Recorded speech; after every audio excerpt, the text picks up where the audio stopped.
Punjabi national TV ਦੇ ਦਰਸ਼ਕਾਂ ਦਾ ਸਵਾਗਤ। ਅੱਜ ਦੇ ਵਿਚਾਰ ਚਰਚਾ ਪ੍ਰੋਗਰਾਮ ਜਿਹੜਾ ਮੁੱਦਿਆਂ ਤੇ ਆਪਾਂ ਗੱਲਬਾਤ ਕਰਨੀ ਹੈ ਉਹਨਾਂ ਦੇ ਵਿੱਚ ਹੈ ਕਰੋਨਾ ਦੇ ਹਾਲਾਤ ਬਦ ਤੋਂ ਬੱਤਰ ਹੋ ਰਹੇ ਨੇ। ਟੀਕਿਆਂ ਦੀ ਕੀਮਤ ਵਿੱਚ ਬਦਲਾਅ ਕਿਉਂ ਕੀਤਾ ਜਾ ਰਿਹਾ ਹੈ? ਨਵਜੋਤ ਸਿੱਧੂ ਦੇ ਸੁਰ ਪਹਿਲਾਂ ਨਾਲੋਂ ਤਿੱਖੇ ਹੋਏ ਜਾਂ ਨਰਮ ਪਏ? ਇਸ ਤੋਂ ਇਲਾਵਾ ਕੈਨੇਡਾ ਦੀ ਧਰਤੀ ਤੇ ਆਪਰੇਸ਼ਨ ਚੀਤਾ ਕਿਉਂ ਚਲਾਇਆ ਗਿਆ? ਇਹਨਾਂ ਸਾਰਿਆਂ ਬਾਰੇ ਗੱਲਬਾਤ ਕਰਾਂਗੇ ਆਪਣੇ ਮਾਹਿਰ ਮਹਿਮਾਨ ਦੇ ਨਾਲ। ਤੇ ਸਾਡੇ ਨਾਲ ਸਟੂਡੀਓ 'ਚ ਮੌਜੂਦ ਨੇ ਕੁਲਦੀਪ ਸਿੰਘ ਹੀਰ ਜੀ। ਕੁਲਦੀਪ ਜੀ, ਤੁਹਾਡਾ ਬਹੁਤ-ਬਹੁਤ ਸਵਾਗਤ ਅੱਜ ਦੇ ਪ੍ਰੋਗਰਾਮ। ਸਤਿ ਸ਼੍ਰੀ ਅਕਾਲ ਜੀ। ਤੇ ਅੱਜ ਕਰੋਨਾ ਤੇ ਗੱਲ ਦੀ ਸ਼ੁਰੂਆਤ ਕਰਦੇ ਹਾਂ ਕਿਉਂਕਿ ਹਾਲਾਤ ਬੜੇ ਖਰਾਬ ਹੋ ਰਹੇ ਨੇ, ਬਦ ਤੋਂ ਬੱਤਰ ਕਹਿੰਦੇ ਹੋ ਰਹੇ ਨੇ। ਦੱਸਦੇ ਹੋ ਇਹਦੇ ਬਾਰੇ ਸਾਰਾ ਕੁਝ। ਕਰੋਨਾ ਦੀ ਸਥਿਤੀ ਵਾਕਿਆ ਵਿਗੜੀ ਹੋਈ ਹੈ ਜੀ। ਕਹਿੰਦੇ ਨੇ ਕਿ 3.25 ਲੱਖ ਤੋਂ ਉੱਪਰ ਕੇਸ ਜਿਹੜੇ ਨੇ ਪੂਰੇ ਭਾਰਤ ਦੇ ਵਿੱਚ ਰਜਿਸਟਰ ਹੋਏ ਨੇ ਪਿਛਲੇ 24 ਘੰਟਿਆਂ 'ਚ। ਜੀ। ਪਿਛਲੇ 24 ਘੰਟਿਆਂ 'ਚ ਤੇ ਹਾਲਾਤ ਹੋਰ ਹੋ ਸਕਦੇ ਨੇ, ਵੱਧ ਵੀ ਸਕਦੇ ਨੇ। ਜਿਵੇਂ ਰਫ਼ਤਾਰ ਪਿਛਲੇ ਦਿਨਾਂ 'ਚ ਵੱਧਦੀ ਜਾ ਰਹੀ ਹੈ ਉਸ ਹਿਸਾਬ ਨਾਲ ਜ਼ਿਆਦਾ ਵੀ ਗਿਣਤੀ ਹੋ ਸਕਦੀ ਹੈ। ਪਰ ਜਿਵੇਂ ਪ੍ਰਮੁੱਖ ਵਿਅਕਤੀਆਂ ਨੂੰ ਕਰੋਨਾ ਪੋਜ਼ੀਟਿਵ ਹੋਣ ਦੀਆਂ ਰਿਪੋਰਟਾਂ ਆ ਰਹੀਆਂ ਨੇ, ਕਈ ਮੰਦਭਾਗੀਆਂ ਖਬਰਾਂ ਵੀ ਆ ਰਹੀਆਂ ਨੇ। ਕਈ ਸਾਡੇ ਜਾਣੇ ਪਛਾਣੇ ਪ੍ਰੋਫੈਸਰ, ਸਾਇੰਸਦਾਨ, ਸਾਹਿਤਕਾਰ ਇਸ ਕਰੋਨਾ ਨੇ ਸਾਡੇ ਤੋਂ ਖੋਹ ਲਏ ਨੇ। ਰਾਹੁਲ ਗਾਂਧੀ ਨੂੰ ਵੀ ਹੋ ਗਿਆ ਕਰੋਨਾ, ਸ਼ਸ਼ੀ ਥਰੂਰ ਤੇ ਹੋਰ ਕਈ ਆਗੂਆਂ ਨੂੰ ਵੀ ਕਰੋਨਾ ਹੋਣ ਦੀਆਂ ਰਿਪੋਰਟਾਂ ਨੇ। ਔਰ ਸੀਤਾਰਾਮ ਯੇਚੁਰੀ ਕਾਮਰੇਡ ਆਗੂ ਨੇ, ਉਹਨਾਂ ਦੇ ਬੇਟੇ ਦੀ ਵੀ ਮੌਤ ਹੋ ਗਈ ਹੈ। ਇਹ ਸਾਰੀਆਂ ਮੰਦਭਾਗੀਆਂ ਖਬਰਾਂ ਆ ਰਹੀਆਂ ਨੇ। ਓਵਰਆਲ ਇੰਨੇ ਜ਼ਿਆਦਾ ਪੋਜ਼ੀਟਿਵ ਮਰੀਜ਼ ਆਉਣੇ ਇਹ ਵਾਕਿਆ ਚਿੰਤਾ ਦਾ ਵਿਸ਼ਾ ਹੈ। ਤੇ ਸਰਕਾਰ ਦੀ ਅਗਰ ਮੰਨੀ ਜਾਵੇ, ਸਰਕਾਰੀ ਅੰਕੜਿਆਂ ਦੀ, ਤੇ ਤਕਰੀਬਨ 1,80,000 ਤੋਂ ਵੱਧ ਇੱਕ ਦਿਨ ਵਿੱਚ ਠੀਕ ਵੀ ਹੋ ਗਏ ਨੇ। ਪਰ ਇੱਕ ਦਿਨ ਦੇ ਵਿੱਚ ਇੰਨੇ ਜ਼ਿਆਦਾ 1,40,000 ਦੇ ਕਰੀਬ ਜਿਹੜੇ ਮਰੀਜ਼ ਨੇ ਉਹਨਾਂ ਦਾ ਪੋਜ਼ੀਟਿਵ ਰਹਿ ਜਾਣਾ ਤੇ ਦਰ ਦਾ ਵੱਧਦੇ ਜਾਣਾ, ਇਹ ਚਿੰਤਾਜਨਕ ਹੈ। ਸਰਕਾਰੀ ਅੰਕੜਿਆਂ ਦੇ ਹਿਸਾਬ ਨਾਲ ਹੀ 2,000 ਮੌਤਾਂ ਵੀ ਹੋਈਆਂ ਨੇ। ਪਰ ਮੌਤਾਂ ਦੀ ਗਿਣਤੀ ਦੇ ਬਾਰੇ ਰੌਲਾ ਕੌਲਾ ਹੈ। ਸਥਿਤੀ ਬੜੀ ਗੰਭੀਰ ਹੈ। ਇੱਕ ਸ਼ਹਿਰ ਹੈ ਜਿਸ ਨੂੰ ਅੱਜ ਕੱਲ੍ਹ ਵਾਰਾਣਸੀ ਕਿਹਾ ਜਾਂਦਾ ਹੈ, ਬਨਾਰਸ ਵੀ ਆਖਿਆ ਜਾਂਦਾ ਸੀ, ਤੇ ਪੁਰਾਣਾ ਨਾਮ ਇਸ ਦਾ ਕਾਸ਼ੀ ਹੈ। ਭਗਤ ਰਵਿਦਾਸ ਜੀ ਦੀ ਜਨਮ ਭੂਮੀ ਹੈ ਤੇ ਕਰਮ ਭੂਮੀ ਹੈ। ਹੋਰ ਕਈ ਮਹਾਨ ਸ਼ਖਸੀਅਤਾਂ ਇੱਥੇ ਹੋਈਆਂ ਨੇ। ਬੁੱਧ ਧਰਮ ਵਾਲੇ ਵੀ ਇੱਥੇ ਬਹੁਤ ਉਹਨਾਂ ਦੀਆਂ ਅਹਿਮ ਸੰਸਥਾਵਾਂ ਨੇ, ਸਥਾਨ ਨੇ। ਹਿੰਦੂ ਧਰਮ ਵਾਸਤੇ ਬਹੁਤ ਮੁਕੱਦਸ ਅਸਥਾਨ ਹੈ ਇਹੋ। ਬਨਾਰਸ ਦੇ ਵਿੱਚ ਬਹੁਤ ਕੁਝ ਹੈ, ਪੁਰਾਤਨ ਪ੍ਰਾਚੀਨ ਸ਼ਹਿਰ ਹੈ। ਬਨਾਰਸ ਦੀ ਇੱਕ ਘਟਨਾ ਨੇ ਝੰਜੋੜ ਕੇ ਰੱਖ ਦਿੱਤਾ ਹੈ ਪੂਰੇ ਭਾਰਤ ਨੂੰ। ਬਨਾਰਸ ਸ਼ਹਿਰ ਤੋਂ ਕੋਈ 60 ਕਿਲੋਮੀਟਰ ਦੂਰ ਇੱਕ ਛੋਟੇ ਕਸਬੇ ਦੇ ਵਿੱਚੋਂ ਇੱਕ ਔਰਤ ਆਪਣੇ ਬੱਚੇ ਨੂੰ ਲੈ ਕੇ ਆਉਂਦੀ ਹੈ ਈ ਰਿਕਸ਼ੇ ਦੇ ਵਿੱਚ। ਈ ਰਿਕਸ਼ਾ ਹੈ, ਜਿਵੇਂ ਕਿ ਜਿਹੜੇ ਸਾਡੇ ਬਾਹਰ ਬੈਠੇ ਹੋਏ ਦਰਸ਼ਕ ਨੇ ਉਹਨਾਂ ਨੂੰ ਮੈਂ ਦੱਸ ਦੇਵਾਂ ਕਿ ਈ ਰਿਕਸ਼ਾ ਇੱਕ ਖਾਸ ਰਿਕਸ਼ਾ, ਆਟੋ ਰਿਕਸ਼ਾ ਵਰਗੀ ਚੀਜ਼ ਹੈ ਜਿਸ ਦੇ ਵਿੱਚ ਇੰਜਨ ਦੀ ਜਗ੍ਹਾ ਤੇ ਬੈਟਰੀ ਹੈ ਤੇ ਮੋਟਰ ਲੱਗੀ ਹੋਈ ਹੈ। ਉਹ ਨੋਨ ਪੋਲਿਊਟਿੰਗ ਵਹੀਕਲ ਹੈ ਤੇ ਭਾਰਤ ਵਿੱਚ ਬਹੁਤ ਜ਼ਿਆਦਾ ਪ੍ਰਚਲਿਤ ਹੋ ਰਹੇ ਨੇ।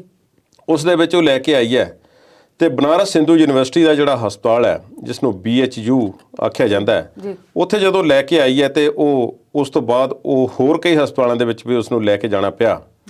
ਪਰ ਉਸ ਦੇ ਪੁੱਤਰ ਨੇ, ਜਿਸ ਦੀ ਉਮਰ ਕੋਈ 28-29 ਸਾਲ ਹੈ, ਉਸ ਦੇ ਹੱਥਾਂ ਦੇ ਵਿੱਚ ਦਮ ਤੋੜ ਦਿੱਤਾ। ਇੱਕ ਤਸਵੀਰ ਵਾਇਰਲ ਹੋਈ ਹੈ ਜਿਸ ਦੇ ਵਿੱਚ ਉਹ ਔਰਤ ਆਪਣੇ ਬੇਟੇ ਦੀ ਲਾਸ਼, ਜੋ ਈ ਰਿਕਸ਼ਾ ਦੇ ਵਿੱਚ ਲਾਸ਼ ਪਈ ਹੋਈ ਹੈ, ਉਹਨੂੰ ਦੇਖ ਕੇ ਰੋ ਰਹੀ ਹੈ। ਤੇ ਦੂਸਰੀ ਫੋਟੋ ਦੇ ਵਿੱਚ ਉਸ ਦਾ ਫੋਨ ਜਿਹੜਾ ਹੈ ਉਸਨੂੰ ਅਨਲੌਕ ਕਰਨ ਦਾ ਯਤਨ ਕਰ ਰਹੀ ਹੈ ਤਾਂ ਕਿ ਉਹਨੂੰ ਕਿਸੇ ਪ੍ਰਕਾਰ ਦੀ ਕਿਸੇ ਪਾਸਿਓਂ ਕੋਈ ਸਹਾਇਤਾ ਹੋ ਸਕੇ। ਉਸ ਦੇ ਰਿਸ਼ਤੇਦਾਰ ਜਿਹੜੇ ਨੇ ਨਜ਼ਦੀਕੀ, ਉਹ ਕਿਤੇ ਹੋਰ ਫਸੇ ਹੋਏ ਨੇ ਇਸੇ ਤਰ੍ਹਾਂ ਦੀਆਂ ਸਮੱਸਿਆਵਾਂ ਦੇ ਵਿੱਚ। ਸਾਰਿਆਂ ਨੇ ਰਲ ਮਿਲ ਕੇ ਉਸ ਲੜਕੇ ਨੂੰ ਇਸ ਹਸਪਤਾਲ ਦੇ ਵਿੱਚ ਪਹੁੰਚਾਉਣ ਦਾ ਯਤਨ ਕੀਤਾ, ਬਨਾਰਸ ਹਿੰਦੂ ਯੂਨੀਵਰਸਿਟੀ ਦੇ ਵਿੱਚ, ਤੇ ਉਸ ਨੂੰ ਦਾਖਲ ਨਹੀਂ ਕੀਤਾ ਗਿਆ ਕਈ ਕਾਰਨਾਂ ਕਰਕੇ। ਗਰੀਬ ਪਰਿਵਾਰ ਹੈ।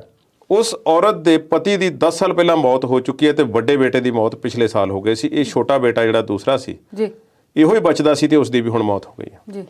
ਉਸ ਔਰਤ ਦਾ ਇਹ ਕਹਿਣਾ ਹੈ ਕਿ ਮੈਨੂੰ ਬੇਟੇ ਦੀ ਮੌਤ ਦਾ ਦੁੱਖ ਹੈ, ਉਸ ਤੋਂ ਵੀ ਜ਼ਿਆਦਾ ਇਸ ਗੱਲ ਦਾ ਦੁੱਖ ਹੈ ਕਿ ਮੈਂ ਉਸ ਦਾ ਇਲਾਜ ਹੀ ਨਹੀਂ ਕਰਵਾ ਸਕੀ।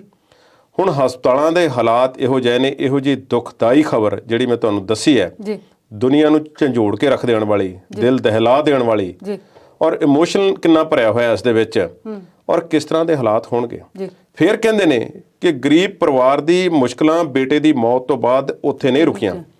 ਪਹਿਲਾਂ ਤਾਂ ਇੱਕ ਹਸਪਤਾਲ ਦੇ ਵਿੱਚ ਗਏ ਨੇ ਤੇ ਜਦੋਂ ਉਤਰ ਕੇ ਗਿਆ ਤੇ ਉਸਨੂੰ ਸਾਹ ਲੈਣ ਦੇ ਵਿੱਚ ਦਿੱਕਤ ਹੋ ਰਹੀ ਸੀ ਤੇ ਉਸ ਦੀ ਸਕੈਨਿੰਗ ਕਰਨ ਤੋਂ ਸਾਰੇ ਇਨਕਾਰ ਕਰ ਰਹੇ ਸੀ ਤੇ ਜਿਹੜੇ ਆਸੇ-ਪਾਸੇ ਲੋਕ ਖੜੇ ਸੀ ਉਹ ਵੀ ਕਹਿੰਦੇ ਸੀ ਕਿ ਕੋਵਿਡ ਹੈ, ਇਹਨੂੰ ਲੈ ਜਾਓ ਇੱਥੋਂ। ਨਫ਼ਰਤ ਨਾਲ ਉਸ ਨੂੰ ਵੇਖਣਾ ਸ਼ੁਰੂ ਕਰ ਦਿੱਤਾ। ਜੀ। ਉਸ ਨੌਜਵਾਨ ਨੇ ਪੌੜੀਆਂ ਦੇ ਲਾਗੇ ਹੀ ਇੱਕ ਪੁੰਜੇ ਜਗ੍ਹਾ ਤੇ ਬੈਠ ਗਿਆ ਤੇ ਫਿਰ ਉੱਥੇ ਦਮ ਤੋੜ ਦਿੱਤਾ। ਜੀ। ਤੇ ਫਿਰ ਜਦੋਂ ਉਸ ਨੇ ਦਮ ਤੋੜ ਵੀ ਦਿੱਤਾ ਤਾਂ ਉਸ ਦੀ ਮਾਂ ਕੋਸ਼ਿਸ਼ ਕਰ ਰਹੀ ਕਿ ਕਿਵੇਂ ਪੁੱਤਰ ਨੂੰ ਆਪਣੇ ਪਿੰਡ ਲਿਜਾ ਕੇ ਤਾਂ ਉਸ ਦਾ ਸੰਸਕਾਰ ਹੀ ਕਰ ਦਿੱਤਾ ਜਾਵੇ। ਜੀ। ਤੇ ਜਦੋਂ ਐਂਬੂਲੈਂਸਾਂ ਦੀ ਭਾਲ ਕੀਤੀ ਗਈ ਕਿ ਕਿਵੇਂ ਡੈੱਡ ਬੋਡੀ ਨੂੰ ਲੈ ਕੇ ਜਾਣਾ ਹੈ, ਜੀ। ਹੁਣ ਈ ਰਿਕਸ਼ੇ ਦੇ ਵਿੱਚ ਤੇ ਉਹਨਾਂ ਨੇ ਬਿਠਾ ਕੇ ਉਸ ਨੂੰ ਇੱਕ ਜਗ੍ਹਾ ਤੇ ਲੈ ਗਏ। ਜੀ। ਤੇ ਜੇ ਉਹ ਈ ਰਿਕਸ਼ਾ ਵਾਲਾ ਵੀ ਨਾ ਮੰਨਦਾ ਫਿਰ ਕੀ ਕਰਦੇ? ਜੀ। ਐਂਬੂਲੈਂਸ ਵਾਲਿਆਂ ਨੇ ਕਹਿੰਦੇ ਨੇ ਕਿ 60,000 ਦੀ ਮੰਗ ਕੀਤੀ। ਪਹਿਲਾਂ ਤੇ ਐਂਬੂਲੈਂਸ ਅਵੇਲੇਬਲ ਨਹੀਂ ਸੀ ਜੀ। ਕਿ ਉਹਨਾਂ ਨੇ ਕਿਹਾ ਕਿ 60,000 ਰੁਪਏ ਸਾਨੂੰ ਚਾਹੀਦੇ ਨੇ ਤੇ ਫਿਰ ਅਖੀਰ ਕਿਸੇ ਨੂੰ ਕਹਿ ਕੁਹਾ ਕੇ 5,000 ਦੇ ਵਿੱਚ ਗੱਲ ਮੁਕਾਈ ਗਈ। ਗਰੀਬ ਪਰਿਵਾਰ ਨੇ 5,000 ਉੱਥੇ ਵੀ ਦਿੱਤਾ ਤੇ ਉਸ ਦਾ ਪਿੰਡ ਲਿਜਾ ਕੇ ਅੰਤਿਮ ਸੰਸਕਾਰ ਉਸ ਨੌਜਵਾਨ ਦਾ ਕੀਤਾ ਗਿਆ। ਕੁਲਦੀਪ ਜੀ, ਸਰਕਾਰਾਂ ਤਾਂ ਕਹਿੰਦੀਆਂ ਵੀ ਸਰਕਾਰੀ ਹਸਪਤਾਲਾਂ 'ਚ ਇਲਾਜ ਫ੍ਰੀ ਹੈ, ਜਿੱਥੇ ਵੀ ਲੋੜ ਹੈ ਇੱਕ ਫੋਨ ਕਾਲ ਕਰੋ ਤੇ ਸਾਰੀਆਂ ਮੁਸ਼ਕਲਾਂ ਦਾ ਹੱਲ ਹੈਗਾ। ਉੱਥੇ ਕੋਈ ਇਹੋ ਜਿਹੀ ਵਿਵਸਥਾ ਨਜ਼ਰ ਨਹੀਂ ਆਈ। ਇਹ ਤੁਹਾਨੂੰ ਵੀ ਪਤਾ ਹੈ ਕਿ ਸਰਕਾਰ ਦਾ ਵਿਵਸਥਾ ਕਰਨ ਦਾ ਤਰੀਕਾ ਕਿਹੋ ਜਿਹਾ ਤੇ ਸਰਕਾਰ ਨੇ ਅੱਜ ਤੱਕ ਸਿਹਤ ਸੇਵਾਵਾਂ ਨੂੰ ਲੈ ਕੇ ਕਿਹੋ ਜਿਹੀਆਂ ਵਿਵਸਥਾਵਾਂ ਕੀਤੀਆਂ ਨੇ। ਜੀ। ਤੁਸੀਂ ਪੰਜਾਬ ਦੀ ਗੱਲ ਲੈ ਲਓ।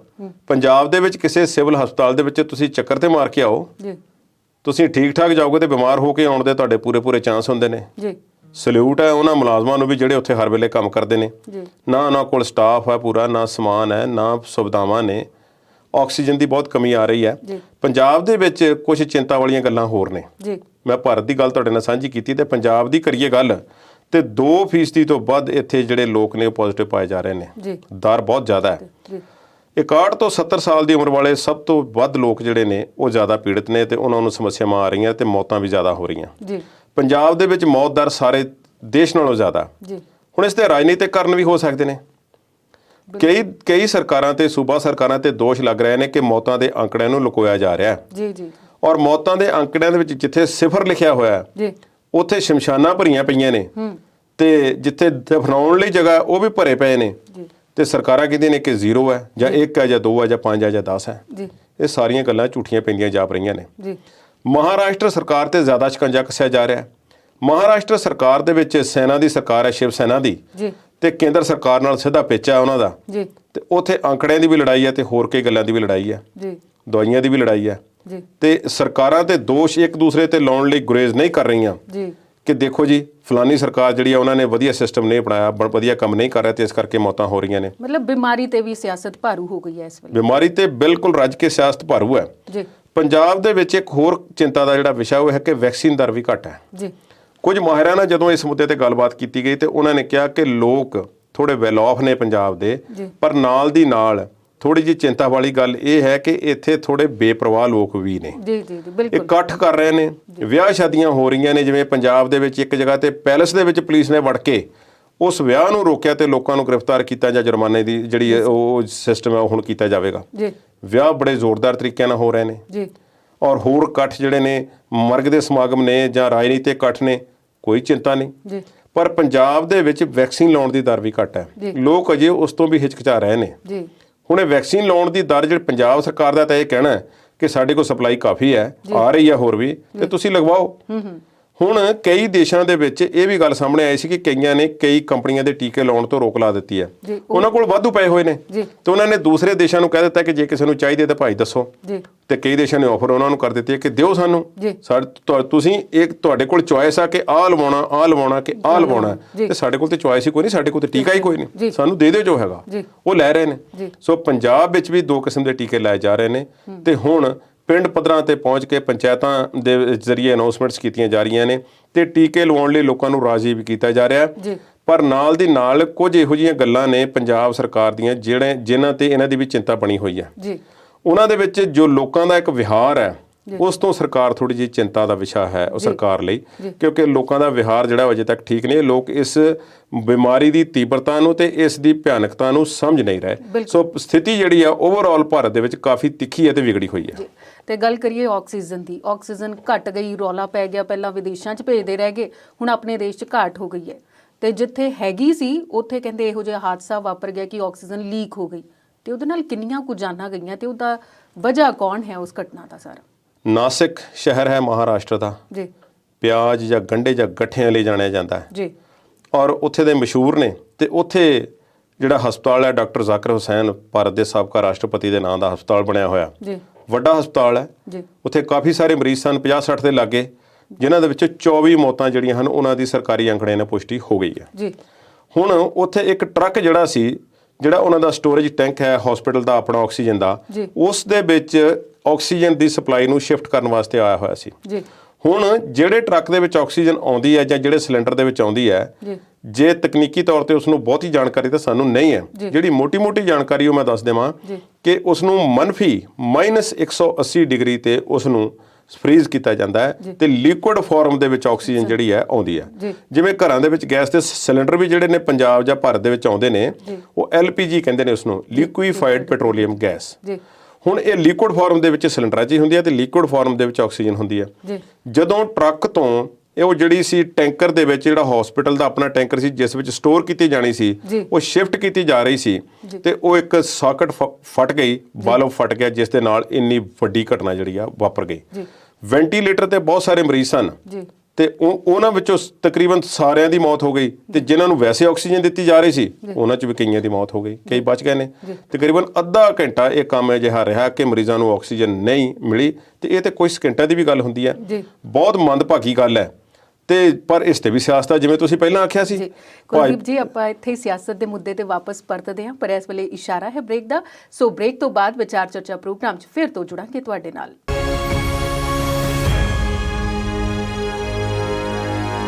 ਬ੍ਰੇਕ ਤੋਂ ਬਾਅਦ ਵਿਚਾਰ ਚਰਚਾ ਪ੍ਰੋਗਰਾਮ 'ਚ ਫਿਰ ਤੋਂ ਸਵਾਗਤ ਕਰਦੇ ਹਾਂ। ਕੁਲਦੀਪ ਜੀ, ਮੁੱਦੇ ਵੱਲ ਆਈਏ। ਆਕਸੀਜਨ ਦੀ ਗੱਲ ਚੱਲ ਰਹੀ ਸੀ ਤੇ ਆਕਸੀਜਨ ਦੀ ਘਾਟ ਤਾਂ ਹੈ ਹੀ ਹੈ, ਪਰ ਕਿਤੇ ਲੁੱਟਮਾਰ ਵੀ ਹੋ ਰਹੀ ਹੈ। ਲੁੱਟਮਾਰ ਮੈਨੂੰ ਲੱਗਦਾ ਹੈ ਕਿ ਕਿਸੇ ਫਿਜ਼ੀਕਲ ਲੁੱਟਮਾਰ ਨਾਲੋਂ ਜ਼ਿਆਦਾ ਸਿਆਸੀ ਲੁੱਟਮਾਰ ਹੈ। ਹਾਲਾਂਕਿ ਨਾਸਿਕ ਦੀ ਗੱਲ ਕਰ ਰਹੇ ਸੀ, ਉੱਥੇ ਵੀ ਰੌਲਾ ਪਿਆ ਕਿ ਕਈ ਜਗ੍ਹਾ ਤੇ ਲੋਕ ਰੌਲਾ ਰੱਪਾ ਜਦੋਂ ਪੈ ਗਿਆ, ਹਾਲਾਂਕਿ ਮੈਂ ਦੱਸ ਦੇਵਾਂ ਕਿ ਟੈਂਕਰ ਤੋਂ ਹਸਪੀਟਲ ਦੇ ਜਿਹੜਾ ਉਹਨਾਂ ਦਾ ਸਟੋਰੇਜ ਟੈਂਕ ਉਸ ਵਿੱਚ ਸ਼ਿਫਟ ਕੀਤੀ ਜਾ ਰਹੀ। ਸਿਲੰਡਰਾਂ ਦਾ ਉੱਥੇ ਕੋਈ ਬਹੁਤਾ ਮਸਲਾ ਨਹੀਂ ਸੀ, ਸਿਲੰਡਰਾਂ ਨਾਲ ਕਈਆਂ ਨੂੰ ਮਦਦ ਵੀ ਦਿੱਤੀ ਗਈ, ਪਰ ਕਈ ਲੋਕ ਲੈ ਕੇ ਵੀ ਭੱਜ ਗਏ ਤੇ ਬਹੁਤ ਜਗ੍ਹਾ ਤੇ ਇਹੋ ਜਿਹੀਆਂ ਸ਼ਿਕਾਇਤਾਂ ਮਿਲੀਆਂ ਤੇ ਮੁਜ਼ਾਹਰੇ ਵੀ ਹੋਏ ਕਈ ਜਗ੍ਹਾ ਤੇ ਕਈ ਜਗ੍ਹਾ ਬੜੇ ਭਾਰੀ ਸਿਲੰਡਰ ਜਿਹੜੇ ਨੇ ਉਹ ਚੁੱਕੀ ਜਾਂਦੇ ਵੀ ਵੇਖੇ ਗਏ। ਹੁਣ ਇਸ ਤੇ ਸਿਆਸਤ ਕਿੱਥੇ ਹੋ ਰਹੀ ਹੈ?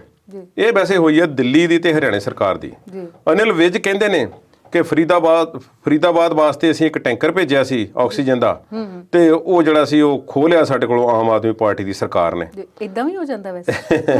ਉਹ ਕਹਿੰਦੇ ਜੀ ਆਮ ਆਦਮੀ ਪਾਰਟੀ ਵਾਲੇ ਕਹਿੰਦੇ ਮਨੀਸ਼ ਸਿਸੋਦੀਆ ਨੇ ਇਹ ਗੱਲ ਆਖੀ ਕਿ ਨਹੀਂ, ਇਹੋ ਜਿਹੀ ਕੋਈ ਗੱਲ ਨਹੀਂ, ਉਹ ਟੈਂਕਰ ਆ ਹੀ ਸਾਡੇ ਵਾਸਤੇ ਰਿਹਾ ਸੀ, ਇਹ ਹੋਰ ਪਾਸੇ ਲੈ ਕੇ ਜਾਣਾ ਚਾਹੁੰਦੇ ਸੀ। ਕਿਸਾਨ ਮੋਰਚੇ ਤੇ ਵੀ ਗੱਲ ਆਈ। ਕਿਸਾਨ ਮੋਰਚੇ ਦੇ ਆਗੂਆਂ ਤੇ ਇਲਜ਼ਾਮ ਲਾਇਆ ਭਾਜਪਾ ਦੇ ਕੈਂਪੀ ਨੇ। ਉਹਨਾਂ ਨੇ ਕਿਹਾ ਜੀ ਕਿ ਦੇਖੋ ਟੈਂਕਰ ਜਾ ਰਿਹਾ ਸੀ ਤੇ ਉਸ ਨੂੰ ਲੰਘਣ ਦਾ ਰਸਤਾ ਨਹੀਂ ਦਿੱਤਾ ਗਿਆ। ਸੰਯੁਕਤ ਕਿਸਾਨ ਮੋਰਚੇ ਵੱਲੋਂ ਉਸੇ ਵੇਲੇ ਇਸ ਗੱਲ ਦਾ ਜਵਾਬ ਦਿੱਤਾ ਗਿਆ। ਉਹਨਾਂ ਕਿਹਾ ਕਿ ਪਹਿਲੇ ਦਿਨ ਤੋਂ ਅਸੀਂ ਇਹੋ ਜਿਹੀਆਂ ਸੇਵਾਵਾਂ ਵਾਸਤੇ ਅਸੀਂ ਇੱਕ ਸੜਕ ਛੱਡੀ ਹੋਈ ਹੈ, ਸਰਕਾਰ ਨੇ ਬੈਰੀਕੇਡ ਲਾਏ ਹੋਏ ਨੇ ਅੱਗੇ ਤੇ ਅਸੀਂ ਕਿਸੇ ਨੂੰ ਰੋਕਦੇ ਨਹੀਂ ਇੱਦਾਂ ਦੀ ਸੇਵਾਵਾਂ ਨੂੰ, ਇਸ ਗੱਲ ਦਾ ਸਵਾਲ ਹੀ ਪੈਦਾ ਨਹੀਂ ਹੁੰਦਾ। ਸੋ ਉਹਨਾਂ ਵੱਲੋਂ ਜਵਾਬ ਦੇ ਦਿੱਤਾ ਗਿਆ।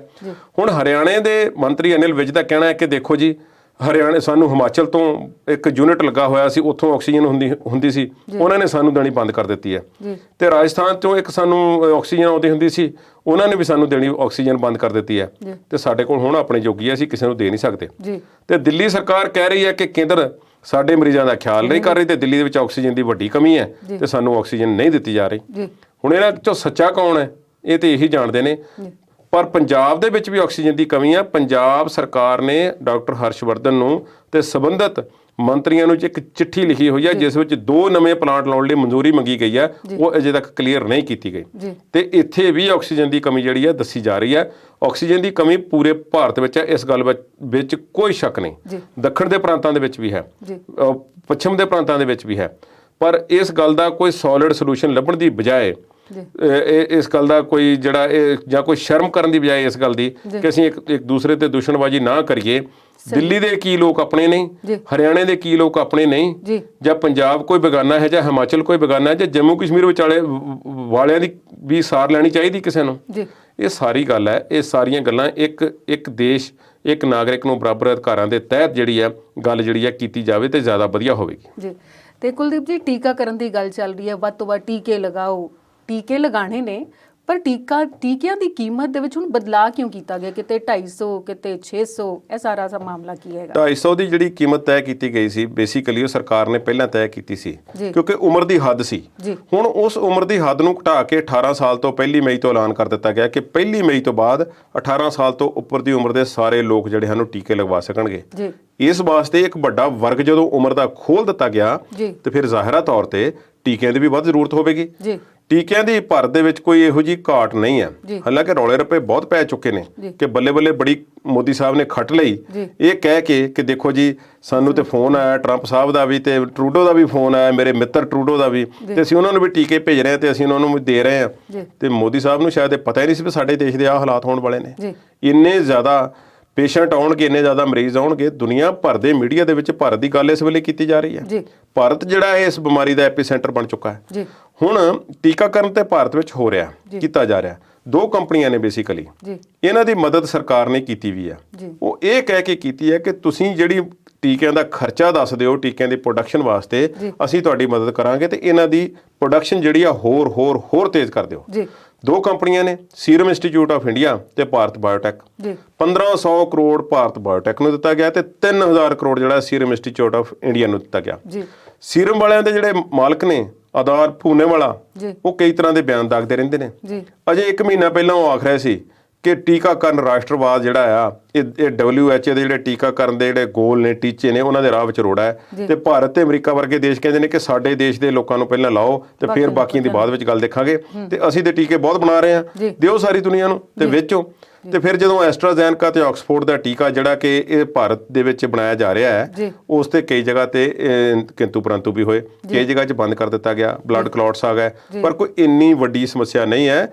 ਕੈਨੇਡਾ ਦੇ ਪ੍ਰਧਾਨ ਮੰਤਰੀ ਨੇ ਵੀ ਦੱਸਿਆ ਕਿ ਉਹਨਾਂ ਨੇ ਵੀ ਐਸਟਰਾਜ਼ੈਨਕਾ ਦਾ ਟੀਕਾ ਜਿਹੜਾ ਹੈ ਉਹ ਲਗਵਾਇਆ ਹੈ। ਉਹਨਾਂ ਦੇ ਵਿਰੋਧੀ ਧਿਰ ਦੇ ਆਗੂ ਨੇ ਉਹਨਾਂ ਨੇ ਵੀ ਆਖਿਆ ਕਿ ਮੈਂ ਵੀ ਇਹੋ ਲਗਵਾਇਆ ਹੈ। ਹੁਣ ਇਹ ਟੀਕਾ ਲਾਉਣ ਤੇ ਜਿਹੜਾ ਸਰਕਾਰ ਨੇ ਕੀਮਤਾਂ 'ਚ ਬਦਲਾਅ ਕੀਤਾ। ਪਹਿਲਾਂ 250 ਰੁਪਏ ਕੀਮਤ ਸੀ ਜੇ ਕੋਈ ਪ੍ਰਾਈਵੇਟ ਹਸਪਤਾਲਾਂ 'ਚ ਜਾ ਕੇ ਲਵਾਉਣਾ ਚਾਹੁੰਦਾ। ਸਰਕਾਰੀ ਹਸਪਤਾਲਾਂ ਦੇ ਵਿੱਚ ਤੇ ਕਮਿਊਨਿਟੀ ਸੈਂਟਰ ਦੇ ਵਿੱਚ ਜਾਂ ਪਿੰਡਾਂ ਦੇ ਵਿੱਚ ਜਾ ਕੇ ਜਾਂ ਸ਼ਹਿਰਾਂ ਦੇ ਕਸਬਿਆਂ 'ਚ ਜਾ ਕੇ ਜਿਹੜੀ ਟੀਮਾਂ ਲਾ ਰਹੀਆਂ ਨੇ ਉਹ ਫ੍ਰੀ ਸੀ, ਮੁਫਤ ਸੀ। ਹੁਣ ਇਹਨਾਂ ਨੇ ਕੀਮਤ ਵਿੱਚ ਬਦਲਾਅ ਇਸ ਕਰਕੇ ਕਰ ਦਿੱਤਾ ਹੈ ਕਿ ਕਿਉਂਕਿ ਟੀਕਿਆਂ ਦੀ ਮੰਗ ਵਧੇਗੀ ਤੇ ਮਾਰਕੀਟ ਨੂੰ ਓਪਨ ਕੀਤਾ ਜਾ ਰਿਹਾ। ਪਰ ਤਰੀਕੇ ਨਾਲ ਕੀਤਾ। ਵੈਸੇ ਐਸੀ ਗੱਲ ਨਹੀਂ। ਸਰਕਾਰ ਨੇ ਇਹ ਕਿਹਾ, ਕੇਂਦਰ ਸਰਕਾਰ ਨੇ, ਕਿ ਜਿੰਨੇ ਵੀ ਟੀਕੇ ਤੁਸੀਂ ਬਣਾਉਣੇ ਨੇ ਉਹਦੇ 50% ਜਿਹੜੇ ਹਨ ਉਹ ਸਾਨੂੰ ਆਉਣੇ ਚਾਹੀਦੇ ਨੇ ਕੇਂਦਰ ਨੂੰ। ਹੁਣ ਕੇਂਦਰ ਆਪੇ ਉਹਨਾਂ ਨੂੰ ਮੁੱਲ ਦੇਵੇਗਾ, ਕਿਵੇਂ ਦੇਵੇਗਾ ਤੇ ਕੇਂਦਰ ਸਰਕਾਰ ਜਾਣਦੀ ਹੈ। ਹੁਣ ਕਹਿ ਦਿੱਤਾ ਗਿਆ ਕਿ ਪ੍ਰਾਈਵੇਟ ਹਸਪਤਾਲਾਂ ਨੂੰ ਜਿਹੜੇ ਟੀਕੇ ਹਨ ਉਹ ਅਸੀਂ 600 ਰੁਪਏ ਦਾ ਤੱਕ ਦਾ ਵੇਚ ਸਕਦੇ ਨੇ ਤੇ 400 ਰੁਪਇਆ ਜਿਹੜਾ ਹੈ ਉਹ ਇਸ ਤਰ੍ਹਾਂ ਸਰਕਾਰ ਨੂੰ ਜਿਹੜਾ ਹੈ ਟੀਕਾ ਜਿਹੜਾ ਦਿੱਤਾ ਜਾਵੇਗਾ। ਹੁਣ ਕੀਮਤ ਦੇ ਵਿੱਚ ਫਰਕ ਦੱਸਿਆ ਜਾ ਰਿਹਾ ਕਿ ਸਟੇਟਾਂ ਦੇ ਵਿੱਚ ਜਿਹੜੇ ਟੀਕੇ ਦਿੱਤੇ ਜਾਣੇ ਨੇ ਉਹਨੂੰ ਕੀਮਤ 'ਚ ਫਰਕ ਦੱਸ ਦਿੱਤਾ ਗਿਆ ਤੇ ਫਿਰ ਕਲੀਅਰਿਫਿਕੇਸ਼ਨ ਦਿੱਤਾ ਗਿਆ। ਬੰਗਾਲ ਤੋਂ ਇੱਕ ਮੈਂਬਰ ਪਾਰਲੀਮੈਂਟ ਹੈ ਮਹੁਆ ਮੋਇਤਰਾ, ਉਹਨਾਂ ਨੇ ਕਿਹਾ ਕਿ ਕੀ ਜਿਹੜਾ ਇਸ ਦੇਸ਼ ਦਾ ਸਟੇਟ ਦਾ ਨਾਗਰਿਕ ਹੈ ਉਹ ਇਸ ਦੇਸ਼ ਦਾ ਨਾਗਰਿਕ ਨਹੀਂ ਹੈ। ਉਹਨਾਂ ਨੇ ਟਵੀਟ ਕੀਤਾ ਤੇ ਫਿਰ ਉਸਦੇ ਜਵਾਬ ਦੇ ਵਿੱਚ ਪੂਨੇਵਾਲਾ ਨੇ ਸਪਸ਼ਟ ਕੀਤਾ ਕਿ ਇਹੋ ਜਿਹੀ ਕੋਈ ਗੱਲ ਨਹੀਂ, ਅਸੀਂ ਇੱਕੋ ਹੀ ਰੇਟ ਸਾਰੇ ਪਾਸੇ ਰੱਖਾਂਗੇ। ਪਰ ਭਾਰਤ ਸਰਕਾਰ ਸਾਡੀ ਮਦਦ ਕਰ ਰਹੀ ਹੈ ਤੇ ਅਸੀਂ ਪ੍ਰੋਡਕਸ਼ਨ ਨੂੰ ਵਧਾ ਕੇ ਅੱਗੇ ਤੋਰਾਂਗੇ ਤੇ ਟੀਕਾਕਰਨ ਦੀ ਮੁਹਿੰਮ ਜਿਹੜੀ ਹੈ ਇਸ ਨੂੰ ਹੋਰ ਤੇਜ਼ੀ ਨਾਲ ਅੱਗੇ ਵਧਾਵਾਂਗੇ। ਜੀ ਤੇ ਕੁਲਦੀਪ ਜੀ, ਟੀਕਿਆਂ ਤੋਂ ਬਾਅਦ ਅਸੀਂ ਹੁਣ ਕਿਸਾਨ ਮੋਰਚੇ ਵੱਲ ਜਾਂਦੇ ਹਾਂ। ਉੱਥੇ ਹਾਲਾਤ ਹਾਲੇ ਸ਼ਾਂਤ ਲੱਗ ਰਹੇ ਨੇ, ਪਰ ਅੰਦਰ ਖਾਤੇ ਕੀ ਕੁਝ ਹੋ ਰਿਹਾ ਤੇ ਕਿਵੇਂ ਉਸ ਅੰਦੋਲਨ ਦੇ ਵਿੱਚ ਜਾਨ ਫੂਕਣ ਦੀਆਂ ਤਿਆਰੀਆਂ ਚੱਲ ਰਹੀਆਂ ਨੇ? ਥੋੜਾ ਜਿਹਾ ਪਹਿਲਾਂ ਪਰਮਿੰਦਰ ਜੀ ਟੀਕਾਕਰਨ ਦੇ ਬਾਰੇ, ਇਸ ਦਾ ਰਾਜਨੀਤੀਕਰਨ ਜਿਹੜਾ ਹੋ ਰਿਹਾ ਉਸ ਦੇ ਬਾਰੇ ਮੈਂ ਗੱਲ ਕਰ ਲਵਾਂ। ਵਿਰੋਧੀ ਧਿਰ ਦੇ ਕੁਝ ਆਗੂ ਬੋਲ ਰਹੇ ਨੇ ਕਿ ਟੀਕਾਕਰਨ ਦੀ ਰਫ਼ਤਾਰ ਬਹੁਤ ਸੁਸਤ ਹੈ ਤੇ ਇਸ ਦੀ ਸਿਆਸਤ ਇਸ ਤੇ ਖੇਡੀ ਜਾ ਰਹੀ ਹੈ। ਪ੍ਰਿਯੰਕਾ ਗਾਂਧੀ ਨੇ ਕਿਹਾ ਕਿ ਇਸ ਵਾਸਤੇ ਜਵਾਹਰ ਲਾਲ ਨਹਿਰੂ ਜ਼ਿੰਮੇਵਾਰ ਨਹੀਂ, ਤੁਸੀਂ ਉਹਨੂੰ ਜ਼ਿੰਮੇਵਾਰ ਨਹੀਂ ਠਹਿਰਾ ਸਕਦੇ, ਇਹ ਤੁਹਾਡੀ ਆਪਣੀ ਕਮਜ਼ੋਰੀ ਹੈ। ਤੇ ਫੋਟੋ ਕਲਚਰ ਨੂੰ ਉਹਨਾਂ ਨੇ ਕਿਹਾ ਕਿ ਅੱਗੇ ਵਧਾਇਆ ਜਾ ਰਿਹਾ ਹੈ। ਬੈੱਡ ਤੇ ਹਸਪਤਾਲਾਂ ਲਈ ਜਿਹੜੇ ਹਨ ਉਹ ਮਾਰਾਮਾਰੀ ਪੈ ਰਹੀ ਹੈ। ਤੇ ਉਹਨਾਂ ਨੇ ਇਹ ਵੀ ਕਿਹਾ ਕਿ ਕੋਈ ਜਿਹੜੇ ਕੇਅਰ ਸੈਂਟਰ ਹਨ ਜਿਹੜੇ ਹਨ ਉਹਨਾਂ ਵਿੱਚ ਵਧੀਆ ਕੰਮ ਨਹੀਂ ਹੋ ਰਿਹਾ। ਸਰਕਾਰ ਨੂੰ ਜਿਸ ਲੈਵਲ ਨਾਲ ਕੰਮ ਕਰਨਾ ਚਾਹੀਦਾ ਸੀ ਉਸ ਲੈਵਲ ਨਾਲ ਸਰਕਾਰ ਨੇ ਕੰਮ ਨਹੀਂ ਕੀਤਾ। ਪਰ ਸਭ ਤੋਂ ਇੰਟਰਸਟਿੰਗ ਜਿਹੜੀ ਗੱਲਬਾਤ ਕੀਤੀ ਹੈ ਮੈਂ ਦਰਸ਼ਕਾਂ ਨਾਲ ਸਾਂਝੀ ਕਰਨੀ ਚਾਹਾਂਗਾ, ਉਹ ਪ੍ਰਸ਼ਾਂਤ ਕਿਸ਼ੋਰ ਨੇ ਕੀਤੀ ਹੈ। ਪ੍ਰਸ਼ਾਂਤ ਕਿਸ਼ੋਰ ਜਿਹੜੇ ਕਿ ਇਸ ਵੇਲੇ ਪੰਜਾਬ ਵਿੱਚ ਨੇ, ਇਹ ਨਹੀਂ ਪਤਾ ਕਿ ਫਿਜ਼ੀਕਲੀ ਪੰਜਾਬ ਵਿੱਚ ਨੇ, ਪਰ ਉਹਨਾਂ ਦਾ ਦਿਮਾਗ ਜਿਹੜਾ ਹੈ, ਕਿਉਂਕਿ ਦਿਮਾਗ ਕਰਕੇ ਮਸ਼ਹੂਰ ਨੇ, ਦਿਮਾਗ ਇਸ ਵੇਲੇ ਪੰਜਾਬ ਵਿੱਚ ਹੈ ਤੇ 1 ਰੁਪਈਏ ਦੀ ਤਨਖਾਹ ਤੇ ਨੇ। ਤੇ ਇਸ ਤੋਂ ਪਹਿਲਾਂ ਉਹ ਬੰਗਾਲ ਦੇ ਵਿੱਚ ਵੀ ਡਿਊਟੀ ਨਿਭਾ ਰਹੇ ਨੇ। ਚੋਣ ਨੀਤੀਕਾਰ ਨੇ। ਚੋਣ ਨੀਤੀਕਾਰ ਉਹ ਕਈ ਪਾਰਟੀਆਂ ਦੇ ਰਹਿ ਚੁੱਕੇ ਨੇ। ਕੈਪਟਨ ਨੂੰ ਪਿਛਲੀ ਇਲੈਕਸ਼ਨ ਜਿੱਤ ਕੇ ਦਿੱਤੀ ਸੀ ਤੇ ਹੁਣ ਮਮਤਾ ਬੈਨਰਜੀ ਲਈ ਕੋਸ਼ਿਸ਼ ਕਰ ਰਹੇ ਨੇ ਤੇ ਇਸ ਤੋਂ ਪਹਿਲਾਂ ਨਰਿੰਦਰ ਮੋਦੀ ਦੇ ਵਿੱਚ ਚੋਣ ਨੀਤੀ ਕਰ ਰਹੇ ਨੇ। ਉਹਨਾਂ ਨੇ ਕੁਝ ਗੱਲਾਂ ਸਰਕਾਰ ਦੇ ਟੀਕਾਕਰਨ ਦੀ ਨੀਤੀ ਤੇ ਕੋਵਿਡ ਨਾਲ ਨਜਿੱਠਣ ਦੇ ਤਰੀਕਿਆਂ ਤੇ 2-3 ਪੁਆਇੰਟ ਉਠਾਏ ਨੇ, ਬੜੇ ਅਹਿਮ ਨੇ। ਤਨਖਾਹ ਭਾਵੇਂ 1 ਰੁਪਈਆ ਹੀ ਲੈ ਰਹੇ ਨੇ, ਪਰ ਗੱਲ ਉਹਨਾਂ ਨੇ ਕਰੋੜਾਂ ਦੀ ਕੀਤੀ ਹੈ, ਉਹ ਸੁਣਨ ਵਾਲੀ ਹੈ ਜੀ। ਉਹਨਾਂ ਨੇ ਕਿਹਾ ਕਿ ਮੋਦੀ ਸਰਕਾਰ ਸੰਕਟ ਨੂੰ ਇੰਜ ਸੰਭਾਲ ਰਹੀ ਹੈ।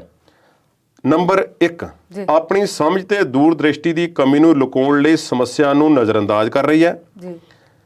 ਇਹਨਾਂ ਨੁਕਤਿਆਂ ਤੇ ਚੱਲ ਰਹੀ ਹੈ। ਦੂਸਰਾ, ਸਰਕਾਰ ਇਹ ਕੰਮ ਕਰਦੀ ਹੈ, ਅਚਾਨਕ ਹਰਕਤ ਵਿੱਚ ਆਓ ਤੇ ਜਿੱਤ ਹਾਸਲ ਕਰਨ ਦੇ ਝੂਠੇ ਦਾਅਵੇ ਕਰੋ। ਤੀਸਰਾ, ਜੇ ਸਮੱਸਿਆ ਬਰਕਰਾਰ ਰਹੇ ਤਾਂ ਉਸ ਦਾ ਠੀਕਰਾ ਦੂਜਿਆਂ ਤੇ ਭੰਨ ਦਿਓ, ਜੇ ਹਾਲਾਤ ਸੁਧਰਨ ਤਾਂ ਭਗਤ ਸੈਨਾ ਦੇ ਨਾਲ ਸਿਹਰਾ ਲੈਣ ਲਈ ਮੁਹਰੇ ਆ ਜਾਓ। ਇਹ ਉਹਨਾਂ ਨੇ ਵੈਸੇ ਹਾਂਜੀ ਸੱਚ ਹੀ ਕਿਹਾ ਲੱਗਦਾ, ਸੱਚ ਹੀ ਕਿਹਾ। ਹੁਣ ਜਿਹੜੀ ਗੱਲ ਤੁਸੀਂ ਕੀਤੀ ਹੈ ਕਿਸਾਨ ਅੰਦੋਲਨ ਦੀ, ਕਿਸਾਨ ਅੰਦੋਲਨ ਵੀ ਟੀਕਾਕਰਨ ਤੋਂ ਅਛੂਤਾ ਨਹੀਂ ਪਾਇਆ ਗਿਆ। ਪਹਿਲੀ ਤਾਂ ਗੱਲ ਤਸੱਲੀ ਵਾਲੀ ਗੱਲ ਇਹ ਹੈ ਕਿ ਸਿੰਘੂ ਬਾਰਡਰ ਦੇ ਉੱਪਰ ਕਿਸਾਨਾਂ ਨੂੰ ਟੀਕਾਕਰਨ ਦੀ ਮੁਹਿੰਮ ਦੇ ਵਿੱਚ ਵੀ ਸ਼ਾਮਲ ਕੀਤਾ ਗਿਆ ਤੇ ਕਿਸਾਨਾਂ ਨੇ ਟੀਕੇ ਲਾਏ ਤੇ ਲਗਵਾਏ ਨੇ ਉੱਥੇ। ਕਿਹੜੀਆਂ ਸੰਸਥਾਵਾਂ ਲਾ ਰਹੀਆਂ ਨੇ ਇਸ ਦਾ ਮੈਨੂੰ ਪਤਾ ਨਹੀਂ, ਜਾਂ ਸਰਕਾਰ ਲਾ ਰਹੀ ਹੈ ਤੇ ਬਹੁਤ ਚੰਗੀ ਗੱਲ ਹੈ। ਪਰ ਨਾਲ ਦੀ ਨਾਲ ਆਪਰੇਸ਼ਨ ਕਲੀਨ ਦਾ ਜਦੋਂ ਨਾਮ ਦਿੱਤਾ ਗਿਆ ਕਿ ਸਾਫ਼ ਸਫਾਈ ਕਰ ਦੇਣੀ ਹੈ, ਇਹ ਜਿਹੜੇ ਅੰਦੋਲਨ ਨੇ ਇਹਨਾਂ ਵਿੱਚ ਇਕੱਠ ਬਹੁਤ ਹੈ ਤੇ ਲੋਕਾਂ ਨੂੰ ਇਕੱਠ ਨਹੀਂ ਅਸੀਂ ਕਰਨ ਦੇਣਾ, ਬੰਗਾਲ 'ਚ ਰੈਲੀਆਂ ਭਾਵੇਂ ਹੋਈ ਜਾਣ, ਅਸਾਮ ਵਿੱਚ ਹੋਈ ਜਾਣ, ਉੱਥੇ ਆਖਰੀ ਗੇੜ ਦੀਆਂ ਵੋਟਾਂ ਨੇ ਅੱਜ।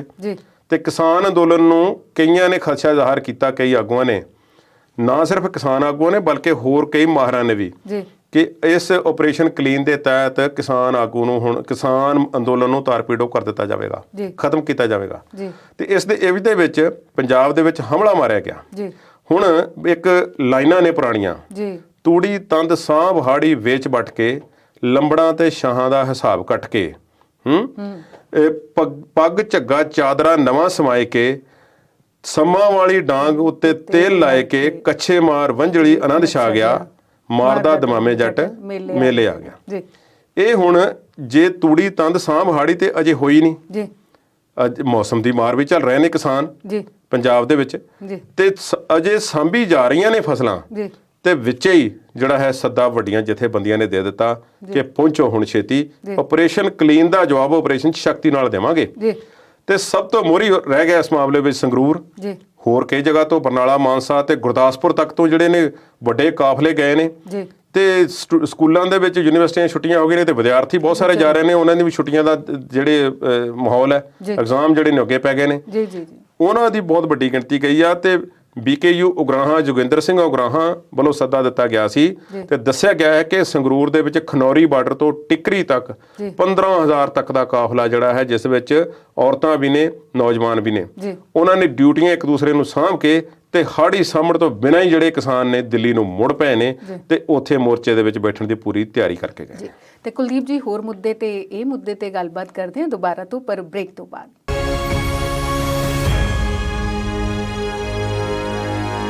ਵਕਫੇ ਤੋਂ ਬਾਅਦ ਵਿਚਾਰ ਚਰਚਾ ਪ੍ਰੋਗਰਾਮ 'ਚ ਫਿਰ ਤੋਂ ਸਵਾਗਤ ਕਰਦੇ ਹਾਂ ਦਰਸ਼ਕਾਂ ਦਾ। ਤੇ ਕੁਲਦੀਪ ਸਿੰਘ ਹੀਰ ਜੀ, ਕਿਸਾਨੀ ਘੋਲ ਦੀ ਗੱਲ ਕਰ ਲਈ, ਕਿਸਾਨ ਉੱਥੇ ਪਹੁੰਚ ਗਏ ਨੇ ਵਾਢੀ ਛੱਡ ਕੇ, ਤੇ ਇਸ ਵੇਲੇ ਮੰਡੀ ਦਾ ਕੀ ਮਾਹੌਲ ਹੈ? ਮੰਡੀਆਂ ਦੀ ਹਾਲਾਤ ਬਹੁਤ ਪਤਲੀ ਹੈ ਜੀ। ਹਾਲਾਂਕਿ ਜਿਹੜੇ ਕੁਝ ਸਮਰੱਥ ਕਿਸਾਨ ਨੇ ਜੀ, ਕਿਸਾਨਾਂ ਦੇ ਬਹੁਤ ਸਾਰੇ ਵਰਗ ਨੇ ਜੀ, ਉਹ ਥੋੜਾ ਜਿਹਾ ਆਪਣੇ ਹਿਸਾਬ ਨਾਲ ਜਾਂ ਆਪਣੀ ਪਹੁੰਚ ਦੇ ਨਾਲ ਉਹ ਥੋੜਾ ਜਿਹਾ ਕੋਈ ਬਿਹਤਰ ਮਹਿਸੂਸ ਕਰ ਰਹੇ ਆ ਜੀ, ਪਰ ਓਵਰਆਲ ਸਥਿਤੀ ਜਿਹੜੀ ਹੈ ਮਾੜੀ ਆ ਜੀ। ਜਿਹੜੀ ਭਾਰਤੀ ਖਾਦ ਨਿਗਮ FCI food corporation of India, ਜਿਹੜੀ ਸਭ ਤੋਂ ਵੱਡੀ ਏਜੰਸੀ ਹੈ, ਖਰੀਦ ਏਜੰਸੀ ਜੀ, ਜਿਨ੍ਹਾਂ ਨੇ ਮੇਕ ਸ਼ੋਰ ਕਰਨਾ ਹੁੰਦਾ ਕਿ ਦੇਸ਼ ਕੋਲ ਵਾਧੂ ਅਨਾਜ ਪਿਆ ਜੀ, ਉਹ ਬੜੇ ਨਖਰੇ ਕਰ ਰਹੇ ਨੇ ਇਸ ਵਾਰੀ। ਤੇ ਉਹਨਾਂ ਦੇ ਨਖਰਿਆਂ ਨੇ ਬਹੁਤ ਕੁਝ ਗੁੱਲ ਖਿਲਾਏ ਨੇ, ਜਿਸ ਦੇ ਤਹਿਤ ਪੰਜਾਬ ਦੇ 7 ਜ਼ਿਲ੍ਹਿਆਂ ਦੇ ਵਿੱਚ ਉਹਨਾਂ ਨੇ ਅਜੇ ਤੱਕ ਇੱਕ ਦਾਣਾ ਵੀ ਕਣਕ ਦੀ ਖਰੀਦ ਨਹੀਂ ਕੀਤੀ ਜੀ। ਜੇ ਅੰਕੜਿਆਂ ਦੀ ਗੱਲ ਕੀਤੀ ਜਾਵੇ ਤੇ ਪਹਿਲਾਂ ਉਹਨਾਂ ਨੇ ਇਹ ਕਹਿ ਦਿੱਤਾ ਕਿ ਅਸੀਂ ਜੋ ਮੋਇਸਚਰ ਹੈ ਕਣਕ ਦੇ ਵਿੱਚ ਸਲਾਬਾ ਹੁੰਦਾ ਹੈ ਜੀ, ਉਹ 14% ਤੋਂ ਘਟਾ ਕੇ 12 ਕਰ ਦਿੱਤਾ ਜੀ, ਟਾਈਟ ਕਰ ਦਿੱਤਾ ਜੀ। ਸੁੰਗੜਿਓ ਦਾਣੇ ਜਿਹੜੇ ਸੀ ਜਾਂ ਟੋਟਾ ਦਾਣੇ ਜਿਹੜੇ ਸੀ ਉਹ 4% ਤੋਂ 2% ਕਰ ਦਿੱਤੇ, ਅੱਧੀ ਕਰ ਦਿੱਤੀ ਉਸ ਦੀ ਲਿਮਿਟ ਜੀ। ਉਹ ਨਿਯਮ ਸਖਤ ਬਣਾ ਦਿੱਤੇ ਤਾਂ ਕਿ ਘੱਟ ਤੋਂ ਘੱਟ ਖਰੀਦ ਕਰਨ ਦਾ ਜਿਹੜਾ ਬਹਾਨਾ ਉਹਨਾਂ ਦਾ ਕੋਈ ਸਿਰੇ ਚੜ ਸਕੇ ਜੀ। ਪਰ ਇਸ ਵੇਲੇ ਮੌਸਮ ਦੇ ਹਿਸਾਬ ਨਾਲ ਤਾਂ ਮੈਨੂੰ ਲੱਗਦਾ ਕਿ ਨਮੀ ਦੀ ਮਾਤਰਾ ਜਿਹੜੀ ਉਹ ਵੱਧ ਕਰ ਦੇਣੀ ਚਾਹੀਦੀ। ਮੈਂ ਇਹੋ ਗੱਲ ਕਰਨ ਲੱਗਾ ਸਾਂ ਜੀ, ਨਮੀ ਦੀ ਮਾਤਰਾ, ਜੇ ਪੰਜਾਬ ਦਾ ਪਿਛਲੇ ਦਿਨਾਂ ਦਾ ਮੌਸਮ ਵੇਖਿਆ ਜਾਵੇ, ਜਿਹੜੇ ਬਾਹਰ ਬੈਠੇ ਹੋਏ ਦਰਸ਼ਕ ਨੇ, ਮੈਂ ਉਹਨਾਂ ਨੂੰ ਦੱਸ ਦੇਵਾਂ ਕਿ ਪੰਜਾਬ ਵਿੱਚ ਮੌਸਮ ਬਹੁਤ ਖਰਾਬ ਰਿਹਾ ਜੀ। ਅੱਜ ਵੀ ਜਦੋਂ ਸਾਡਾ ਪ੍ਰੋਗਰਾਮ ਰਿਕਾਰਡ ਹੋ ਰਿਹਾ ਤੇ ਮੌਸਮ ਖਰਾਬ ਹੈ ਜੀ। ਪੰਜਾਬ ਦੇ ਕਈ ਹਿੱਸਿਆਂ ਵਿੱਚ ਕਿਣਮਣ ਜਿਹੜੀ ਬਾਰਿਸ਼ ਆ ਹੋ ਰਹੀ ਹੈ ਜੀ, ਤੇ ਗੜੇਮਾਰੀ ਵੀ ਹੋਈ ਹੈ ਜੀ। ਮੌਸਮ ਦੀ ਮਾਰ, ਏਜੰਸੀ ਦੀ ਮਾਰ ਤੇ ਸਰਕਾਰਾਂ ਦੀ ਮਾਰ, ਇਹ ਸਭ ਕੁਝ ਕਿਸਾਨ ਪਿੰਡੇ ਤੇ ਹੰਢਾ ਰਿਹਾ ਜੀ। ਤੇ ਮੋਰਚੇ ਦਾ ਵੀ ਖਿਆਲ ਹੈ, ਉੱਥੇ ਵੀ ਜਾਣਾ ਹੈ ਜੀ। ਜਿਹੜੀਆਂ ਏਜੰਸੀਆਂ ਖਰੀਦ ਕਰ ਰਹੀਆਂ ਨੇ, ਜਿੱਥੇ 7 ਜ਼ਿਲ੍ਹਿਆਂ ਦੇ ਵਿੱਚ FCI ਨੇ ਖਰੀਦ ਨਹੀਂ ਕੀਤੀ, ਉੱਥੇ ਪਨਸਪ, ਪਨਗ੍ਰੇਨ ਜਾਂ ਮਾਰਕਫੈਡ ਜਿਹੜੇ ਹਨ ਇਹ ਖਰੀਦ ਕਰ ਰਹੇ ਨੇ।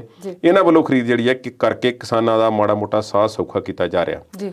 ਹੁਣ ਸਮੱਸਿਆ ਕਿ ਇਹ ਜਿਹੜੀਆਂ ਏਜੰਸੀਆਂ ਨੇ ਪਹਿਲਾਂ ਇੰਨੀ ਜ਼ਿਆਦਾ ਖਰੀਦ ਨਹੀਂ ਕਰਦੀਆਂ ਜੀ, ਪੰਜਾਬ ਦੀਆਂ ਏਜੰਸੀਆਂ ਜੀ, ਤੇ ਇਸੇ ਕਰਕੇ ਇਹਨਾਂ ਕੋਲ ਇੰਨਾ ਬਾਰਦਾਨਾ ਨਹੀਂ ਜੀ। ਹੁਣ ਬਾਰਦਾਨਾ ਤੇ ਸਾਰਾ FCI ਦੇ ਕੋਲ ਪਿਆ ਜੀ। ਮੈਂ ਇੱਕ ਸੂਤਰ ਦੇ ਹਵਾਲੇ ਨਾਲ ਮੈਂ ਜਾਣਕਾਰੀ ਤੁਹਾਨੂੰ ਦੇਣੀ ਚਾਹਾਂਗਾ ਦੱਸਿਆ ਗਿਆ ਹੈ ਕਿ FCI ਦੇ ਗੋਦਾਮ ਜਿਹੜੇ ਨੇ ਬਾਰਦਾਨੇ ਨਾਲ, ਨਵੇਂ ਬਾਰਦਾਨੇ ਨਾਲ ਭਰੇ ਪਏ ਨੇ ਜੀ, ਤੇ ਉਹ ਇਸ਼ੂ ਨਹੀਂ ਕੀਤਾ ਜਾ ਰਿਹਾ ਆੜਤੀਆਂ ਨੂੰ ਜੀ, ਅਸੀਂ ਨਹੀਂ ਖਰੀਦ ਕਰਨੀ ਜੀ।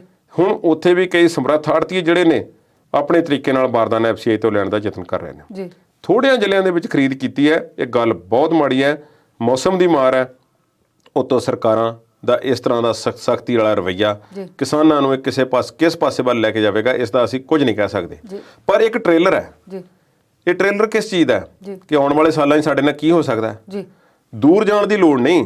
ਕਣਕ ਬੜੀ ਪੱਕੀ ਫਸਲ ਹੈ, ਇਸ ਦੀ ਖਰੀਦ ਤੇ ਬੜੀ ਆਸਾਨੀ ਨਾਲ ਹੁੰਦੀ ਸੀ ਤੇ ਕੁਝ ਦਿਨਾਂ 'ਚ ਹੀ ਮੁਕੰਮਲ ਹੋ ਜਾਂਦੀ ਸੀ ਜੀ ਜੀ। ਔਰ ਕਿਉਂਕਿ ਛੇਤੀ ਚੁੱਕੀ ਜਾਂਦੀ ਹੈ ਜੀ। ਪਰ ਦੂਸਰੀ ਫਸਲ ਦੀ ਕਿਹੜੀ ਦੀ MSP ਦੀ ਗੱਲ ਚੱਲ ਰਹੀ ਹੈ? ਝੋਨੇ ਦੀ ਜੀ।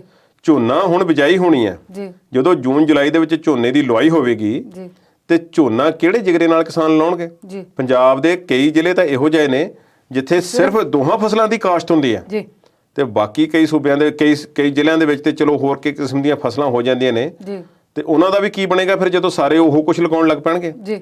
ਹੁਣ ਝੋਨਾ ਤੇ ਉਸ ਦੀਆਂ ਦਵਾਈਆਂ ਤੇ ਉਸ ਦੇ ਨਕਲੀ ਬੀਜਾਂ ਦੀ ਭਰਮਾਰ, ਰੌਲਾ ਰੱਪਾ ਤੇ ਸਰਕਾਰੀ ਖਰੀਦ ਤੋਂ ਇਸ ਤਰ੍ਹਾਂ ਸਰਕਾਰ ਵੱਲੋਂ ਖਰੀਦ ਤੋਂ ਨੱਕ ਬੁੱਲ ਕੱਢਣੇ ਤੇ ਨਖਰੇ ਦਿਖਾਉਣੇ ਇਹ ਕਿਸਾਨਾਂ ਲਈ ਚਿੰਤਾ ਦਾ ਵਿਸ਼ਾ ਹੈ ਜੀ।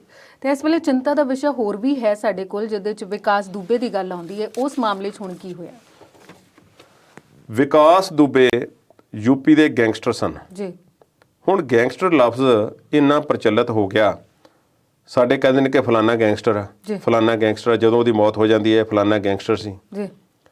ਗੈਂਗਸਟਰ ਹੋਣ ਦਾ ਮਤਲਬ ਗੁੰਡਾ ਜਾਂ ਗੁੰਡਾਗਰਦੀ ਜਿਹੜਾ ਕਰਦਾ ਹੈ ਬੰਦਾ, ਉਸ ਨੂੰ ਗੈਂਗਸਟਰ ਆਖਿਆ ਜਾ ਸਕਦਾ ਜੀ।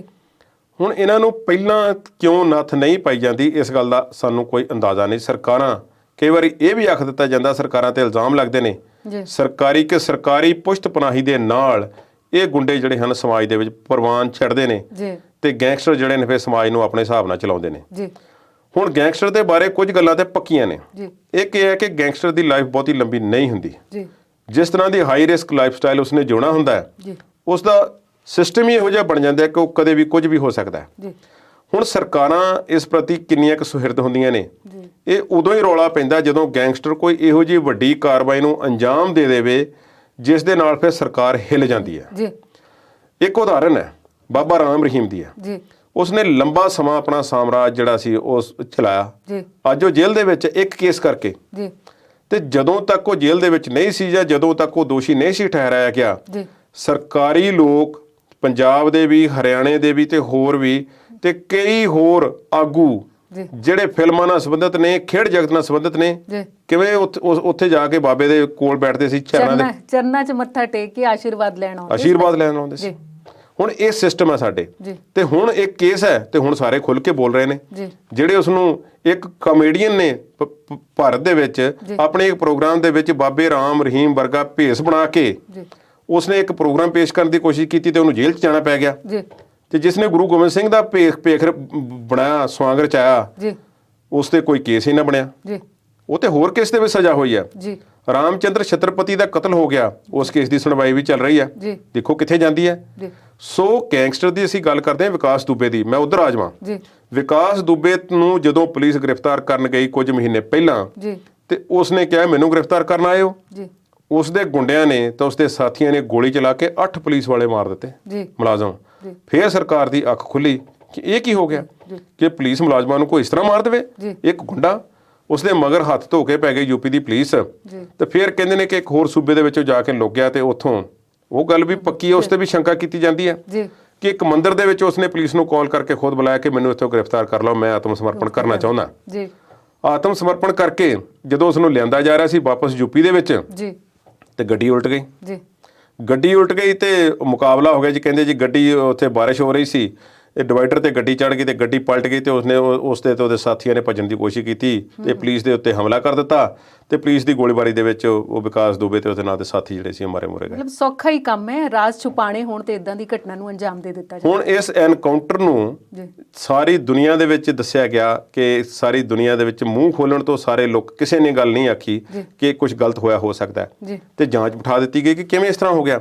ਜਾਂਚ ਦੇ ਵਿੱਚ ਹੁਣ ਕਲੀਨ ਚਿੱਟ ਜਿਹੜੀ ਆ ਪੁਲਿਸ ਨੂੰ ਦੇ ਦਿੱਤੀ ਗਈ ਆ, ਇਹ ਕਹਿ ਕੇ ਇੱਕ ਸਾਬਕਾ ਵੱਡੇ ਪੁਲਿਸ ਅਧਿਕਾਰੀ ਵੱਲੋਂ ਜਾਂਚ ਕੀਤੀ ਗਈ। ਉਹਨਾਂ ਨੇ ਇਹ ਕਹਿ ਕੇ ਉਹਨਾਂ ਨੂੰ ਕਲੀਨ ਚਿੱਟ ਪੁਲਿਸ ਨੂੰ ਦੇ ਦਿੱਤੀ ਹੈ ਕਿ ਵਾਕਿਆ ਵਿਕਾਸ ਦੁਬੇ ਨੇ ਭੱਜਣ ਦੀ ਕੋਸ਼ਿਸ਼ ਕੀਤੀ ਤੇ ਇਹੋ ਜਿਹਾ ਕੁਝ ਵਾਪਰਿਆ ਸੀ ਤੇ ਹੋਰ ਕੋਈ ਕਿਸੇ ਗੱਲ ਦਾ ਸਬੂਤ ਨਹੀਂ ਤੇ ਸਬੂਤਾਂ ਦੀ ਘਾਟ ਕਰਕੇ ਪੁਲਿਸ ਨੂੰ ਕਲੀਨ ਚਿੱਟ ਦਿੱਤੀ ਜਾਂਦੀ ਹੈ। ਜੀ ਤੇ ਕੁਲਦੀਪ ਜੀ, ਇੱਥੇ ਦੀ ਧਰਤੀ ਦੀ ਤੇ ਗੱਲ ਹੋ ਗਈ ਗੈਂਗਸਟਰ ਦੀ ਗੱਲ।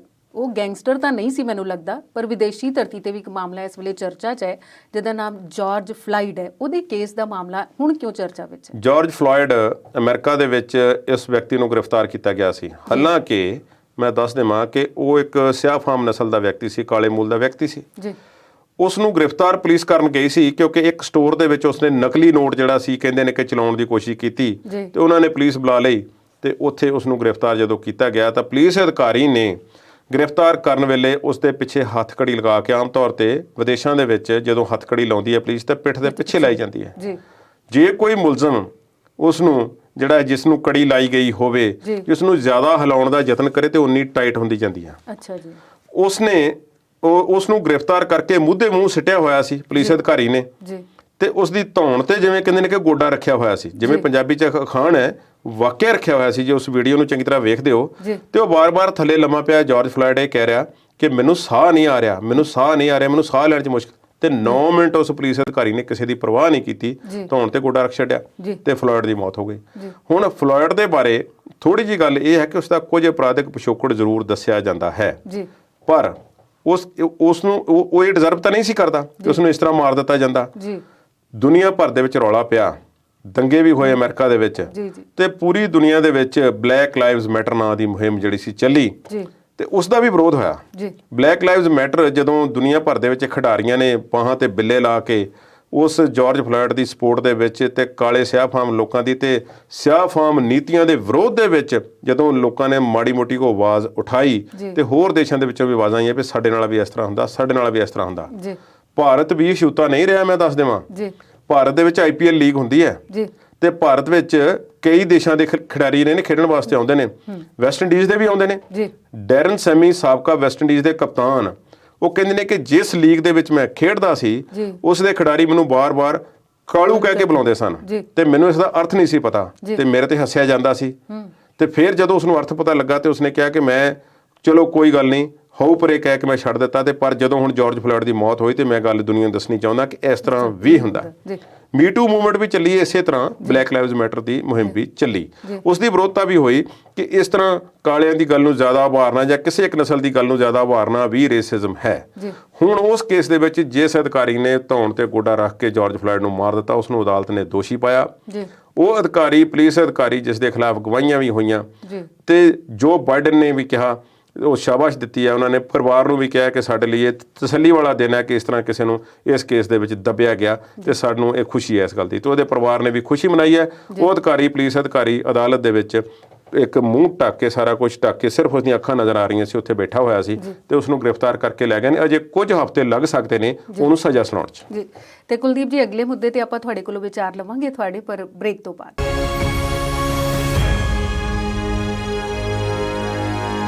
ਵਿਚਾਰ ਚਰਚਾ ਪ੍ਰੋਗਰਾਮ ਦੇ ਆਖਰੀ ਹਿੱਸੇ 'ਚ ਸਵਾਗਤ ਕਰਦੇ ਹਾਂ ਤੇ ਕੁਲਦੀਪ ਸਿੰਘ ਹੀਰ ਜੀ, ਨਵਜੋਤ ਸਿੱਧੂ ਦਾ ਮਾਮਲਾ ਕਿੱਥੇ ਪਹੁੰਚਿਆ? ਹੁਣ ਉਹ ਕੀ ਬੋਲਿਆ?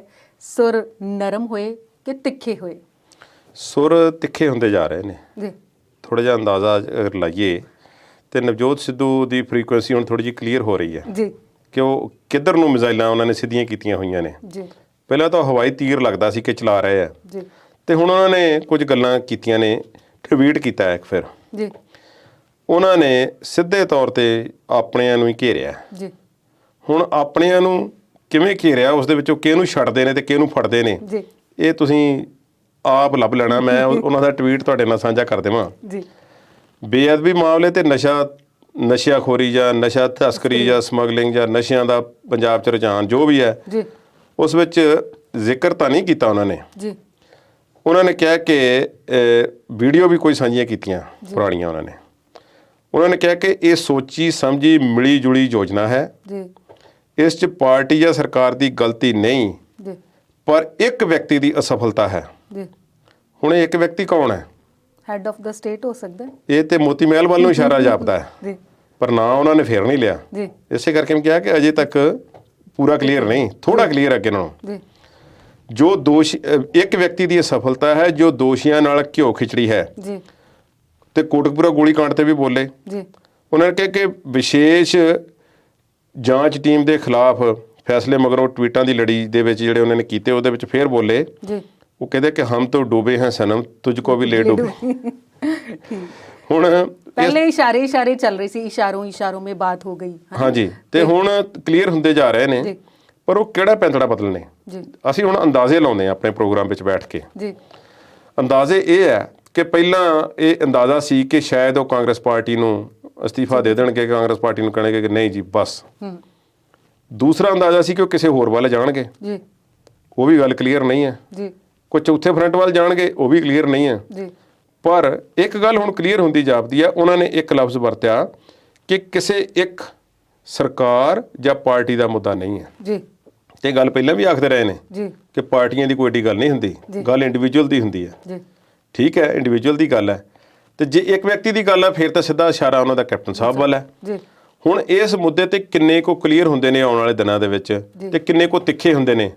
ਢੀਂਡਸਾ ਤੇ ਬ੍ਰਹਮਪੁਰਾ ਸਾਹਿਬ ਨੇ ਵੀ ਨਵੀਂ ਪਾਰਟੀ ਦਾ ਐਲਾਨ ਕਰ ਦਿੱਤਾ ਜੀ, ਤੇ ਉਹਨਾਂ ਨੇ ਕਿਤੇ ਇਹ ਨਹੀਂ ਆਖਿਆ ਕਿ ਅਸੀਂ ਲੜਾਂਗੇ ਤੇ ਜਿੱਤਾਂਗੇ।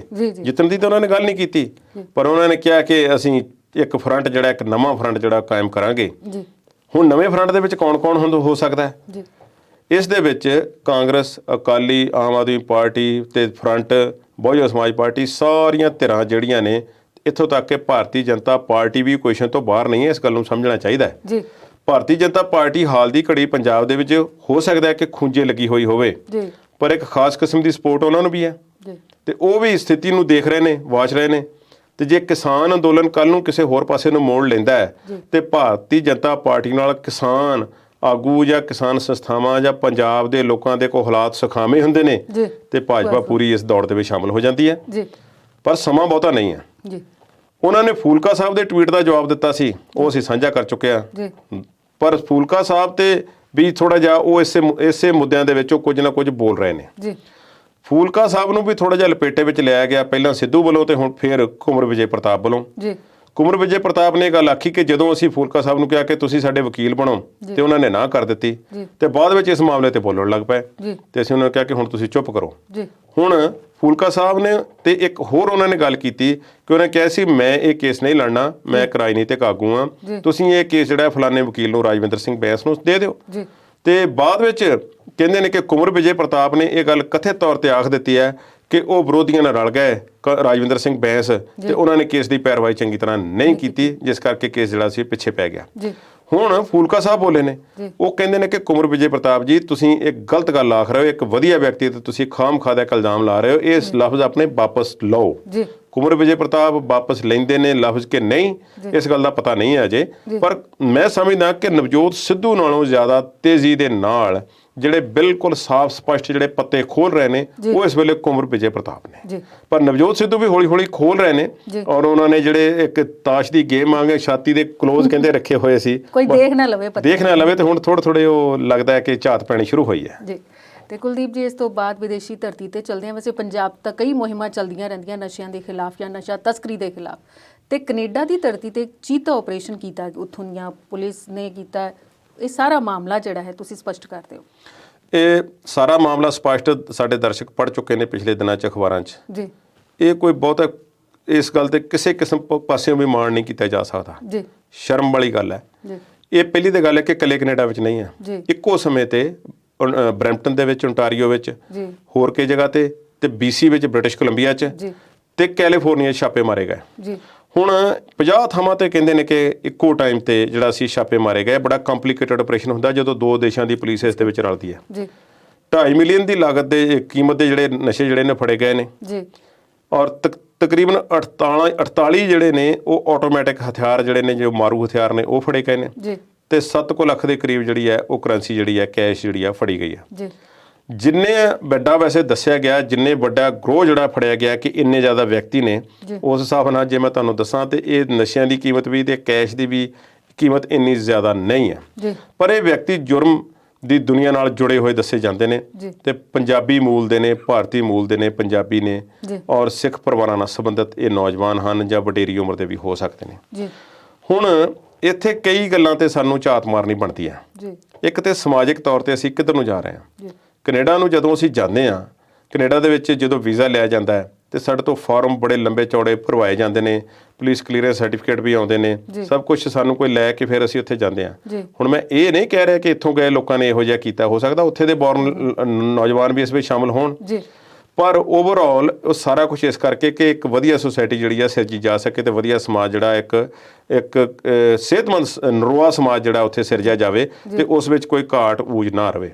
ਪਰ ਇਸ ਤਰ੍ਹਾਂ ਕਦੀ ਨਾਪ ਮਿਣ ਕੇ ਜਾਂ ਮਿਣ ਤੋਲ ਕੇ ਪਾਏ ਗਏ ਚੀਜ਼ਾਂ ਕਈ ਵਾਰੀ ਘੱਟ ਵੱਧ ਜਾਂਦੀਆਂ ਨੇ ਤੇ ਸਬਜ਼ੀ ਵੀ ਹਰ ਵਾਰੀ ਇੱਕੋ ਜਿਹੀ ਨਹੀਂ ਬਣਦੀ, ਭਾਵੇਂ ਰੋਜ਼ ਉਹੀ ਜਿਹੜਾ ਮੈਨਿਊ ਹੋਵੇ ਜਾਂ ਉਹੀ ਇਨਗਰੀਡੀਐਂਟਸ ਪਾਏ ਜਾਣ ਤੇ ਉਸ ਵਿੱਚ ਘਾਟ ਰਹਿ ਜਾਂਦੀ ਹੈ, ਕਈ ਵਾਰੀ ਵਧੀਆ ਕਈ ਵਾਰੀ ਘੱਟ। ਸੋ ਬੰਦੇ ਹਰ ਤਰ੍ਹਾਂ ਦੇ ਸਮਾਜ ਵਿੱਚ ਹੁੰਦੇ ਨੇ, ਪਰ ਆਰਗੇਨਾਈਜ਼ਡ ਕ੍ਰਾਈਮ ਵਿੱਚ ਇੰਨੀ ਵੱਡੀ ਗਿਣਤੀ ਵਿੱਚ ਪੰਜਾਬੀਆਂ ਦਾ, ਨੌਜਵਾਨਾਂ ਦਾ ਸ਼ਾਮਲ ਹੋਣਾ ਬਹੁਤ ਚਿੰਤਾ ਵਾਲੀ ਗੱਲ ਹੈ। ਕਮਿਊਨਿਟੀ ਦੇ ਤੌਰ ਤੇ ਉੱਥੇ ਥੋੜਾ ਜਿਹਾ ਸਿੱਖਿਆ ਦੀ ਲੋੜ ਹੈ, ਖਾਸ ਤੌਰ ਤੇ ਜਦੋਂ ਇੱਕ ਸੁਸਾਇਟੀ ਸਿਰਜੀ ਗਈ ਹੈ ਪਿਛਲੇ ਕੋਈ ਸਾਲਾਂ ਤੋਂ। ਇਹ ਸੁਸਾਇਟੀ ਪਹਿਲਾਂ ਵੀ ਸੀ ਕੈਨੇਡਾ ਦੇ ਵਿੱਚ ਕਿ ਕਲਾਸਿਸ ਹੁੰਦੀਆਂ ਨੇ ਕਿ ਬਹੁਤ ਪੁਰਾਣੇ ਗਏ ਹੋਏ ਲੋਕ ਤੇ ਕੁਝ ਨਵੇਂ ਗਏ ਹੋਏ ਲੋਕ, ਉਹਨਾਂ ਵਿੱਚ ਥੋੜਾ ਅੰਤਰ ਰਹਿੰਦਾ, ਉਹਨਾਂ ਦੀ ਸੋਚਣੀ ਵਿੱਚ ਵੀ ਫਰਕ ਰਹਿੰਦਾ ਤੇ ਉਹਨਾਂ ਦੇ ਵਿਚਰਨ ਦੇ ਤੌਰ ਤਰੀਕਿਆਂ ਦੇ ਵਿੱਚ ਵੀ ਫਰਕ ਰਹਿੰਦਾ। ਹੁਣ ਨਵੀਂ ਖੇਪ ਜਿਹੜੀ ਜਾ ਰਹੀ ਹੈ ਪੰਜਾਬ ਵਿੱਚ ਖਾਸ ਤੌਰ ਤੇ ਉਹ ਵਿਦਿਆਰਥੀਆਂ ਦੀ ਹੈ। ਸਟੂਡੈਂਟਸ ਨੂੰ ਕਈ ਵਾਰੀ ਨਿਸ਼ਾਨੇ ਤੇ ਵੀ ਲਿਆ ਜਾਂਦਾ, ਸਟੂਡੈਂਟਸ ਦੇ ਨਾਂ ਤੇ ਬਹੁਤ ਕੁਝ ਰਿਪੋਰਟਾਂ ਵੀ ਉੱਥੇ ਦੇ ਮੀਡੀਆ ਵਿੱਚ ਵੀ, ਇੱਥੇ ਵੀ, ਪੰਜਾਬ ਦੇ ਵਿੱਚ ਵੀ, ਭਾਰਤ ਵਿੱਚ ਵੀ ਆਉਂਦੀਆਂ ਰਹਿੰਦੀਆਂ ਨੇ, ਅਖਬਾਰਾਂ ਵਿੱਚ ਆਉਂਦੀਆਂ ਰਹਿੰਦੀਆਂ ਕਿ ਸਟੂਡੈਂਟਸ ਨੇ ਆਹ ਕੀਤਾ, ਸਟੂਡੈਂਟਸ ਆਹ ਕਰ ਰਹੇ ਨੇ। ਇਸੇ ਤਰ੍ਹਾਂ ਦੀਆਂ ਟ੍ਰੈਫਿਕ ਦੀਆਂ ਬੇਨਿਯਮੀਆਂ, ਪਬਲਿਕ ਪਲੇਸਿਸ ਤੇ ਕਈ ਤਰ੍ਹਾਂ ਦੀਆਂ ਬਦਤਮੀਜ਼ੀਆਂ ਜਾਂ ਮੈਂ ਸਮਝਦਾ ਕਿ ਕੇਅਰਲੈਸਨੈਸ, ਲਾਪਰਵਾਹੀ ਦੀਆਂ ਘਟਨਾਵਾਂ ਜਿਹੜੀਆਂ ਨੇ ਸਾਹਮਣੇ ਆਉਂਦੀਆਂ ਰਹਿੰਦੀਆਂ ਨੇ। ਹੁਣ ਇਹ ਕਲਾਸਿਸ ਨੇ ਸੁਸਾਇਟੀ ਵਿੱਚ ਹੋਣੀਆਂ ਚਾਹੀਦੀਆਂ। ਜਿੱਥੇ ਤੱਕ ਮੈਂ ਕੈਨੇਡਾ ਦੀ ਗੱਲ ਕਰਾਂ, ਇਹ ਕਲਾਸਿਸ ਨੂੰ, ਪਾੜੇ ਨੂੰ ਅਗਰ ਮਿਟਾਇਆ ਜਾਵੇ ਤਾਂ ਸਾਡੇ ਲਈ ਉਨਾ ਹੀ ਬਿਹਤਰ ਹੋਵੇਗਾ। ਜਿੰਨਾ ਛੇਤੀ ਅਸੀਂ ਉੱਥੇ ਦੇ ਪੁਰਾਣੇ ਗਏ ਹੋਏ ਲੋਕ ਇਹ ਸਮਝ ਲੈਣਗੇ ਕਿ ਇਹ ਸਾਡੇ ਬੱਚੇ ਨੇ ਜਿਹੜੇ ਨਵੇਂ ਆਏ ਹੋਏ ਨੇ ਤੇ ਅਸੀਂ ਇਹਨਾਂ ਨੂੰ ਆਪਣੇ ਹਿਸਾਬ ਨਾਲ ਇਸ ਸਮਾਜ ਦੇ ਵਿੱਚ ਬਿਹਤਰ ਤਰੀਕੇ ਨਾਲ ਸੈਟਲ ਹੋਣ ਲਈ ਅਸੀਂ ਇਹਨਾਂ ਦੀ ਮਦਦ ਕਰਨੀ ਹੈ। ਤੇ ਸਟੂਡੈਂਟਸ ਲਈ, ਵਿਦਿਆਰਥੀਆਂ ਲਈ ਇਹ ਗੱਲ ਉਨੀ ਹੀ ਬਿਹਤਰ ਹੋਵੇਗੀ ਜਦੋਂ ਇਹ ਸਮਝ ਲੈਣ ਕਿ ਸਾਡੇ ਆਏ ਹੋਏ ਬਜ਼ੁਰਗ ਜਾਂ ਜਿਹੜੇ ਵਡੇਰੇ ਲੋਕ ਨੇ, ਇਹਨਾਂ ਨੇ ਕਿੰਨੀਆਂ ਘਾਲਣਾ ਘਾਲੀਆਂ ਤੇ ਔਖੇ ਸਮੇਂ ਬਤੀਤ ਕੀਤੇ ਨੇ ਤੇ ਸਾਡੇ ਪਿੱਛੋਂ ਮਾਪਿਆਂ ਨੇ ਸਾਨੂੰ ਕਿੰਨੇ ਔਖੇ ਹੋ ਕੇ ਜ਼ਮੀਨਾਂ ਤੇ ਕਰਜ਼ੇ ਚੁੱਕ ਕੇ ਜਾਂ ਹੋਰ ਤੌਰ ਤਰੀਕਿਆਂ ਦੇ ਨਾਲ ਸਾਨੂੰ ਜਿਹੜਾ ਔਖੇ ਹੋ ਕੇ ਸਾਡੀਆਂ ਇੰਨੀਆਂ ਵੱਡੀਆਂ ਫੀਸਾਂ ਭਰੀਆਂ ਨੇ ਤੇ ਸਾਨੂੰ ਵੀ ਕੁਝ ਜਿਹੜਾ ਉਹ ਕੋਈ ਜ਼ਾਬਤੇ ਵਿੱਚ ਰਹਿਣਾ ਚਾਹੀਦਾ। ਜਦੋਂ ਤੁਸੀਂ ਦੂਸਰੇ ਮੁਲਕ ਵਿੱਚ ਜਾਂਦੇ ਹੋ, ਤੁਸੀਂ ਆਪਣਾ ਸਿਸਟਮ ਨਹੀਂ ਉਹਨਾਂ ਤੇ ਥੋਪਣਾ ਹੁੰਦਾ, ਤੁਸੀਂ ਉਹਨਾਂ ਦੇ ਸਿਸਟਮ ਨੂੰ ਅਡਾਪਟ ਕਰਨਾ ਹੁੰਦਾ। ਸੋ ਉਸ ਅਡਾਪਸ਼ਨ ਦੇ ਕੇਸ ਦੇ ਵਿੱਚ ਵੀ ਆ ਰਹੀ ਹੈ ਗੱਲ ਕਿ ਉੱਥੇ ਵੀ ਕੁਝ ਕਮੀਆਂ ਪਾਈਆਂ ਜਾ ਰਹੀਆਂ ਨੇ। ਟ੍ਰੈਫਿਕ ਨਿਯਮਾਂ ਜਾਂ ਛੋਟੀਆਂ ਗੱਲਾਂ ਨੇ, ਜਾਂ ਅਸੀਂ ਕਿਤੇ ਜਗ੍ਹਾ ਤੇ ਜਾਂਦੇ ਹਾਂ, ਸ਼ਾਪਿੰਗ ਮਾਲ ਜਾਂਦੇ ਹਾਂ, ਉਹ ਸਾਰੀਆਂ ਚੀਜ਼ਾਂ ਦਾ ਅਗਰ ਬੈਲੈਂਸ ਸੋਹਣਾ ਜਿਹਾ ਬਣਾ ਲਿਆ ਜਾਵੇ ਤੇ ਉਹ ਜ਼ਿਆਦਾ ਬਿਹਤਰ ਹੋਵੇਗਾ। ਤੇ ਕੁਲਦੀਪ ਜੀ, ਯੰਗਸਟਰ ਜਿਹੜੇ ਜਾਂਦੇ ਨੇ ਸਟੂਡੈਂਟ ਵੀਜ਼ਾ ਤੇ ਜਾਂ ਉੱਥੇ ਦੀ ਪੜ੍ਹਾਈ ਕਰਨ, ਤੇ ਉਹਨਾਂ ਦੇ ਮਨ 'ਚ ਹੁੰਦਾ ਉੱਥੇ ਜਾ ਕੇ ਕੋਈ ਵੱਡਾ ਟੋਕ ਦੇ ਨਾ, ਕੋਈ ਪੰਜਾਬੀ ਜਾਣ ਪਛਾਣ ਨਾਲ ਮਿਲ ਜਾਏ ਤੇ ਉਹਨੂੰ ਲੱਗਦਾ ਹੈ ਕਿ ਇਸੇ ਟੋਕੇ ਟੋਕਾਈ ਤੋਂ ਬਚਣ ਲਈ ਤਾਂ ਮੈਂ ਇਸ ਧਰਤੀ ਤੇ ਆਏ ਤੇ ਇੱਥੇ ਵੀ ਟੋਕਣ ਆ ਗਏ ਨੇ। ਇਹ ਸਮਾਜ ਬਦਲ ਰਿਹਾ, ਸੁਸਾਇਟੀ ਬੜੀ ਤੇਜ਼ੀ ਨਾਲ ਬਦਲ ਰਹੀ ਹੈ ਕਿ ਆਜ਼ਾਦਾਨਾ ਸੋਚ ਦੇ ਤਹਿਤ ਸਾਰੇ ਜਿਉਣਾ ਚਾਹੁੰਦੇ ਨੇ। ਪਰ ਮੈਂ ਸਮਝਦਾ ਕਿ ਐਕਸਪੀਰੀਅੰਸ, ਤਜਰਬਾ ਜਿਹੜਾ ਹੈ ਉਹ ਚੰਗਾ ਹੀ, ਉਹ ਇੱਕਦਮ ਨਹੀਂ ਕਿਸੇ ਨੂੰ ਆ ਸਕਦਾ। ਇੱਕ ਭਾਰਤ ਦੇ 골ਡ ਮੈਡਲਿਸਟ ਨੇ, ਭਾਰਤ ਨੇ ਜਿੰਨੇ ਓਲੰਪਿਕ ਦੇ ਵਿੱਚ ਹੁਣ ਤੱਕ 골ਡ ਮੈਡਲ ਜਿੱਤੇ ਨੇ, ਸਿਰਫ ਇੱਕ 골ਡ ਮੈਡਲ ਜਿਹੜਾ ਸੋਨੇ ਦਾ ਮੈਡਲ ਹੈ ਉਹ ਇੰਡੀਵਿਜੂਅਲ ਨੇ ਜਿੱਤਿਆ, ਬਾਕੀ ਹਾਕੀ ਦੇ ਵਿੱਚ ਨੇ ਟੀਮ ਮੈਡਲ ਨੇ। ਔਰ ਉਹ ਜਿਹੜਾ ਸਿੰਗਲ 골ਡ ਮੈਡਲ ਜਿੱਤਿਆ ਅਭਿਨਵ ਬਿੰਦਰਾ ਨੇ ਜਿੱਤਿਆ, ਉਹਨਾਂ ਦੀ ਇੱਕ ਗੱਲ ਮੈਨੂੰ ਯਾਦ ਆਉਂਦੀ ਹੈ, ਬਹੁਤ ਵੱਡੀ ਘਾਲਣਾ ਹੈ, ਇੰਨੀ ਵੱਡੀ ਆਬਾਦੀ ਹੈ ਸਾਡੇ ਮੁਲਕ ਦੀ ਤੇ ਇੱਥੋਂ ਸਿਰਫ ਇੱਕ ਇੰਡੀਵਿਜੂਅਲ 골ਡ ਮੈਡਲ ਹੁਣ ਤੱਕ ਹੋਵੇ, ਸਿਲਵਰ ਮੈਡਲ ਤੇ ਹੋ ਗਏ ਨੇ ਕਈ, ਬ੍ਰੌਂਜ਼ ਮੈਡਲ ਵੀ, ਉਹ ਵੀ ਪਿਛਲੇ ਸਾਲਾਂ ਚ ਆਉਣ ਲੱਗੇ ਨੇ। ਤੇ ਕੀ ਗੱਲ ਹੈ, ਅਸੀਂ 골ਡ ਮੈਡਲ ਵਿਨਰ ਅੱਜ ਤੱਕ ਕਿੰਨੇ ਪ੍ਰੋਡਿਊਸ ਕਿਉਂ ਨਹੀਂ ਕਰ ਸਕੇ? ਬਹੁਤ ਛੋਟੇ ਮੁਲਕ ਕਿੰਨੇ ਲੈ ਜਾਂਦੇ ਨੇ, ਕਿੱਥੇ ਕਮੀ ਰਹਿ ਜਾਂਦੀ ਹੈ? ਗੱਲਾਂ ਤੇ ਅਸੀਂ ਬਹੁਤ ਵਧੀਆ ਕਰ ਰਹੇ ਹਾਂ, ਵੱਡੀਆਂ ਕਰ ਰਹੇ ਹਾਂ, ਪਰ ਅਭਿਨਵ ਬਿੰਦਰਾ ਨੇ ਇਹ ਗੱਲ ਆਖੀ ਕਿ ਮੇਰਾ ਇੱਕ ਵਿਦੇਸ਼ੀ ਕੋਚ ਮੇਰੇ ਪਿਤਾ ਜੀ ਨੇ ਮੈਨੂੰ ਰੱਖ ਕੇ ਦਿੱਤਾ ਹੋਇਆ ਸੀ ਤੇ ਮੈਨੂੰ ਹਮੇਸ਼ਾ ਉਹੀ ਗੱਲਾਂ ਕਹਿੰਦਾ ਸੀ ਜਿਹੜੀਆਂ ਸੁਣਨ ਨੂੰ ਮੈਨੂੰ ਬਹੁਤ ਬੁਰੀਆਂ ਲੱਗਦੀਆਂ ਸੀ, ਚੰਗੀਆਂ ਨਹੀਂ ਸੀ ਲੱਗਦੀਆਂ। ਤੇ ਮੈਨੂੰ ਹੁਣ ਸਮਝ ਆਉਂਦੀ ਹੈ ਕਿ ਉਹ ਸਾਰੀਆਂ ਗੱਲਾਂ ਮੈਨੂੰ ਸਹੀ ਹੀ ਆਖਦਾ ਸੀ। ਮੈਂ ਇੱਕ ਕੈਨੇਡੀਅਨ ਜੋ ਪੁਰਾਣੇ ਉੱਥੇ ਵਾਸੀ ਨੇ ਪੰਜਾਬੀ, ਉਹਨਾਂ ਨੂੰ ਵੀ ਕੁਝ ਬੇਨਤੀਆਂ ਕਰਨੀਆਂ ਚਾਹੁੰਦਾ। ਸਟੂਡੈਂਟਸ ਕੋਈ ਓਪਰੇ ਨਹੀਂ, ਸਟੂਡੈਂਟਸ ਵੀ ਆਪਣੇ ਹਨ। ਇਹਨਾਂ ਨੂੰ ਬੱਚਿਆਂ ਵਾਂਗ ਸਮਝਾਉਣ ਬੁਝਾਉਣ ਦੀ ਜਿੰਨੀ ਕੁ ਕੋਸ਼ਿਸ਼ ਹੋ ਸਕਦੀ ਹੈ ਕੀਤੀ ਜਾਵੇ ਤੇ ਸਟੂਡੈਂਟਸ ਨੂੰ ਵੀ ਚਾਹੀਦਾ ਹੈ ਕਿ ਉਸ ਮੁਲਕ ਨੂੰ ਅਡਾਪਟ ਕਰਨ, ਉੱਥੇ ਦੇ ਨਿਯਮਾਂ ਨੂੰ ਅਡਾਪਟ ਕਰਨ ਤੇ ਇਸ ਤਰ੍ਹਾਂ ਦੀਆਂ ਘਟਨਾਵਾਂ ਆਉਣ ਵਾਲੇ ਸਾਲਾਂ 'ਚ ਸਾਡੇ ਮੂਹਰੇ ਨਾ ਆਉਣ, ਇਹ ਨੌਜਵਾਨ ਜਿਹੜੇ ਵਿੱਚ ਇਹੋ ਜਿਹੇ ਕੰਮਾਂ 'ਚ ਪੈ ਚੁੱਕੇ ਨੇ। ਮੈਂ ਸਟੂਡੈਂਟਸ ਨਾਲ ਇਹਨੂੰ ਕਿਸੇ ਤਰੀਕੇ ਜੋੜ ਨਹੀਂ ਰਿਹਾ, ਪਰ ਜੇ ਹਾਲਾਤ ਸਾਨੂੰ ਸਮਾਜਿਕ ਤੌਰ ਤੇ ਕੋਈ ਸਾਨੂੰ ਸੇਧ ਨਾ ਮਿਲੀ ਤੇ ਹਾਲਾਤ ਇੱਧਰ ਨੂੰ ਹੋਰ ਵੀ ਜ਼ਿਆਦਾ ਜਾ ਸਕਦੇ ਨੇ। ਗੈਂਗ ਵਾਰ ਜਾਂ ਇਸ ਤਰ੍ਹਾਂ ਦੇ ਨਸ਼ਿਆਂ ਦੇ ਕਾਰੋਬਾਰਾਂ ਦੇ ਵਿੱਚ ਪੰਜਾਬੀਆਂ ਦਾ ਹੋਣਾ ਕੋਈ ਨਵੀਂ ਗੱਲ ਨਹੀਂ ਹੈ। ਬਹੁਤ ਸਾਰੇ ਟਰੱਕ ਡਰਾਈਵਰਾਂ ਦੀਆਂ ਤੇ ਹੋਰ ਕਈ ਗੱਲਾਂ ਦੇ ਵਿੱਚ ਲੱਗੇ ਹੋਏ ਧੰਦਿਆਂ ਦੇ ਵਿੱਚ ਲੱਗੇ ਹੋਏ ਪੰਜਾਬੀਆਂ ਦੀਆਂ ਲਿਸਟਾਂ ਬਣੀਆਂ ਹੋਈਆਂ ਨੇ BC ਦੇ ਵਿੱਚ, ਓਨਟੇਰੀਓ ਦੇ ਵਿੱਚ, ਹੋਰ ਅਲਬਰਟਾ ਦੇ ਵਿੱਚ, ਕਿ ਉੱਥੇ ਬਹੁਤ ਵਾਰੀ ਇਹੋ ਜਿਹੇ ਲੋਕਾਂ ਦੀਆਂ ਖਬਰਾਂ ਆਉਂਦੀਆਂ ਰਹੀਆਂ ਨੇ ਕਿ ਉਹ ਟਰੱਕ ਦੇ ਵਿੱਚ ਨਸ਼ੇ ਲਿਆਉਂਦੇ ਜਾਂ ਹੋਰ ਤੌਰ ਤਰੀਕੇ ਨਾਲ ਨਸ਼ੇ ਲਿਆਉਂਦੇ ਜਾਂ 에ਅਰਪੋਰਟਾਂ ਤੇ ਨਸ਼ੇ ਲਿਆਉਂਦੇ ਫੜੇ ਗਏ ਤੇ ਬੜੀ ਬਦਨਾਮੀ ਹੁੰਦੀ ਹੈ ਕਮਿਊਨਿਟੀ ਦੀ। ਇਸ ਗੱਲ ਤੋਂ ਬਚਣਾ ਚਾਹੀਦਾ ਜੀ। ਤੇ ਕੁਲਦੀਪ ਜੀ, ਤੁਸੀਂ ਹਰ ਇੱਕ ਮੁੱਦੇ ਤੇ ਵਿਸਥਾਰ ਨਾਲ ਆਪਣੇ ਵਿਚਾਰ ਸਾਂਝੇ ਕੀਤੇ। ਤੁਹਾਡਾ ਸਟੂਡੀਓ 'ਚ ਆਉਣ ਲਈ ਬਹੁਤ ਬਹੁਤ ਧੰਨਵਾਦ। ਥੈਂਕ ਯੂ ਜੀ। ਸੋ ਦਰਸ਼ਕਾਂ ਦਾ ਵੀ ਧੰਨਵਾਦ ਕਰਦੇ ਹਾਂ ਵਿਚਾਰ ਚਰਚਾ ਪ੍ਰੋਗਰਾਮ ਦੇ ਅੱਜ ਦੇ ਇਸ ਅੰਕ ਨਾਲ ਜੁੜਨ ਲਈ।